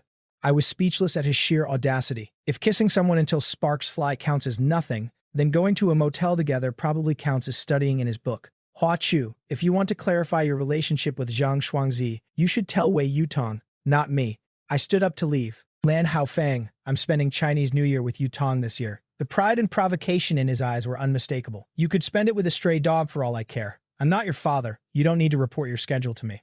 I turned and walked away, leaving him glaring at my back in a fit of rage. Sister Yumeng confirmed later that Hua Chu staying over was the result of Wei Yutong's relentless fighting. Her parents disliked him and strongly opposed the idea, but she went as far as a hunger strike to get her way. When I mentioned this to my mom, I told her I didn't want to spend New Year with the Wise anymore. Hua Chu's character was repulsive. Being around him would ruin my holiday. Who wants to start the year feeling disgusted? My mom agreed, saying she hadn't planned on a joint celebration either, but just hadn't found a polite excuse yet. My dad, ever the head of the household, stepped up in the final moment. With a flourish of brilliance, he decided we were all going to High City for the holidays. He booked 3 tickets using our IDs immediately. Auntie Mayna only found out on the day of the preliminary New Year. She broke down in tears, covering her mouth as she cried. My mom felt terrible too, and they spent the whole morning talking. For the first time in 2 days, our two families ate the preliminary New Year dinner separately. I don't know how it was at their house, but the three of us were quite happy. As my mom brought the dishes to the table, my dad opened a bottle of red wine. Just as I was about to give a festive toast, there was a knock at the door. I jumped up to open it. Sister Yumeng, I was shocked. Auntie, I've come to join you for dinner. Am I welcome? My mom was thrilled to have someone to chat with. Of course, Hao Feng said another place. Throughout the meal, Sister Yumeng kept telling my parents how excellent I was at school. She said my work was used as a model by the professors and that I had already earned nearly 200,000 through my own skills. She told them they'd surely be living a life of luxury because of me. She had my parents beaming with pride, constantly piling food onto her plate, while I, the actual son, became a mere background character. After dinner, my parents started cleaning up and I pulled Sister Yomeng into my room. I finally had a chance to ask what had been on my mind all night. Sister Yomeng, why did you come here to eat? Isn't Auntie angry? My mom wished she could come too. Why would she be angry? She smiled gently. I leaned over the table, my face inches from hers. A faint fragrance drifted into my nose. All I could think was how beautiful she looked. With a bit of wine in her system, her smile seemed even softer. Looking at her silky long hair, my hands felt itchy. Before I could move, she reached out and steadied my head, stopping me from getting any closer. I playfully tilted my head to shake off her hand and leaned in again. I'm not doing anything, I just want to know what you meant by that. She gazed at me tenderly for a long moment. Suddenly, she leaned in until we were less than 5 centimeters apart. I could see her eyelashes trembling and her lips pressed together, as if she were suppressing something. I had never been this close to a girl before, not even Wei Yutong. My heart started thumping wildly in my chest. In a panic, I tried to pull my head back, but I moved too fast and whacked the back of my head against the bookshelf. Ow, ow, ow! Sister Yomeng sat back as if nothing had happened. Why are you so hard on yourself? It was your fault. Why did you get so close? You scared me, she teased me, looking at my flushed face. I just wanted to see if you had sleep crust in your eyes. You're the one with sleep crust. I instinctively rubbed my eyes, only to find there actually was something there. She burst out laughing. Later, she told me that their dinner was ready, but then Huachu showed up outside. Since it was a holiday, her parents couldn't exactly turn him away, even if they were unhappy about it. Honestly, Sister Yumeng, I admire you. Your future brother-in-law comes over for the holidays and the elder sister just runs away. That's cold. She smirked. I don't care. Eating at the same table as a person like that makes my skin crawl. Our family set off for our trip on the 28th. Sister Yumeng had a dark expression as she saw us off at the airport, ignoring me the whole time. It took a lot of coaxing before she finally told me to come back early.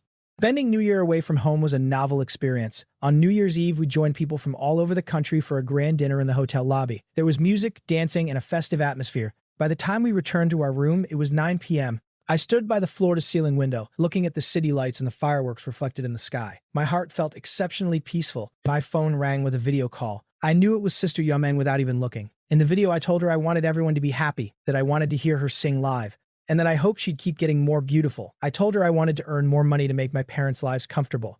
She chuckled and called me a good boy, urging me to come back soon because Huachu was driving her crazy by visiting every day. If your family doesn't open their doors soon, I'm going to end up a wanderer on the streets. Of course, she was exaggerating, but I laughed until my stomach hurt. She complained that the New Year dinner was boring and that Huachu was being incredibly unpleasant. Apparently, no one in the family liked him except for Wei Yutong.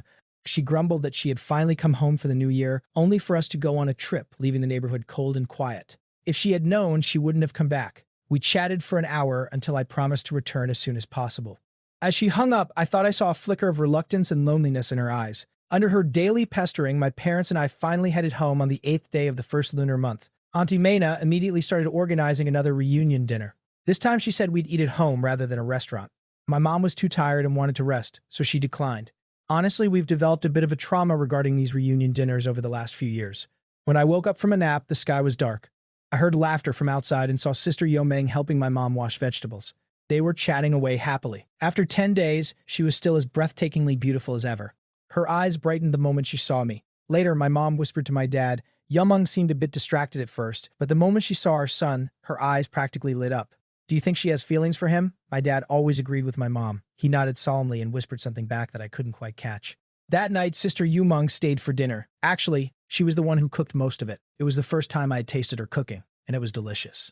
Watching her in an apron, the warm kitchen light reflecting off the water on her slender fingers, it was a sight for sore eyes. Afterward, she took me out to see the night views. There was a performance happening in front of a large shopping mall. The music was deafening. We stood at the edge of the crowd, unable to see the stage clearly, but the atmosphere was electric. Sister Yumeng leaned in close, shouting over the music about how much she missed this. I looked at her, the neon lights dancing in her eyes, and suddenly realized that the sister I'd relied on all my life was someone I never wanted to let go of. We shared a quiet moment amidst the chaos, a silent understanding passing between us.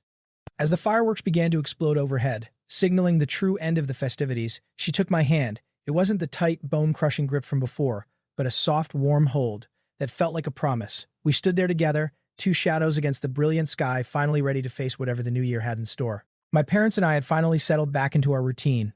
Auntie Me and I invited us over for one last meal, insisting on cooking it herself this time. We tried to decline, but she wouldn't hear of it. "It's just family," she said, though we all knew that meant something different now. My mom was tired, and I was still feeling the weight of the last few days. When I woke up from a late nap, the house was filled with the sound of laughter.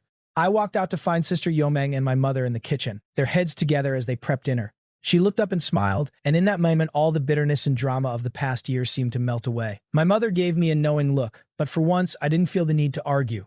Her eyes light up the moment she sees him, my mom whispered to my dad later. He just nodded, a small smile playing on his lips. I watched them from the doorway, feeling a strange sense of peace. That night, the dinner was quiet, but it wasn't the suffocating silence of before. It was comfortable, filled with the easy conversation of people who had known each other forever. Afterwards, Sister Yumeng and I walked out into the cool night air. The city was still alive with the remnants of the holiday, but we found a quiet spot away from the noise. We didn't say much, but as we looked out at the lights, I knew that things would never be the same again. And for the first time, I was perfectly okay with that. I collided with Sister Yumeng's tender and affectionate gaze. She was watching me with a softness in her eyes that felt like a vast, boundless ocean, completely surrounding me. Even though the square was packed with thousands of people, and despite the moon and the city lights shining so brilliantly, in that moment, the only thing I saw in her eyes was a tiny, stunned version of myself, frozen in a daze. Sister Yumeng didn't say a word. She just kept watching me like that, yet it felt as if she had already said everything there was to say. Every unspoken word resonated deep within my soul. My heart suddenly began to throb wildly, and my eyes grew hot with an uncontrollable heat. It was past 10 o'clock by the time we headed back, and I was still buzzing with excitement, rambling on to her about the performance we had just seen. She listened patiently, occasionally offering a soft response, but otherwise her gaze never left me. I couldn't tell if it was just my imagination, but the way she looked at me felt increasingly intense. At times I could almost swear that look meant she loved me.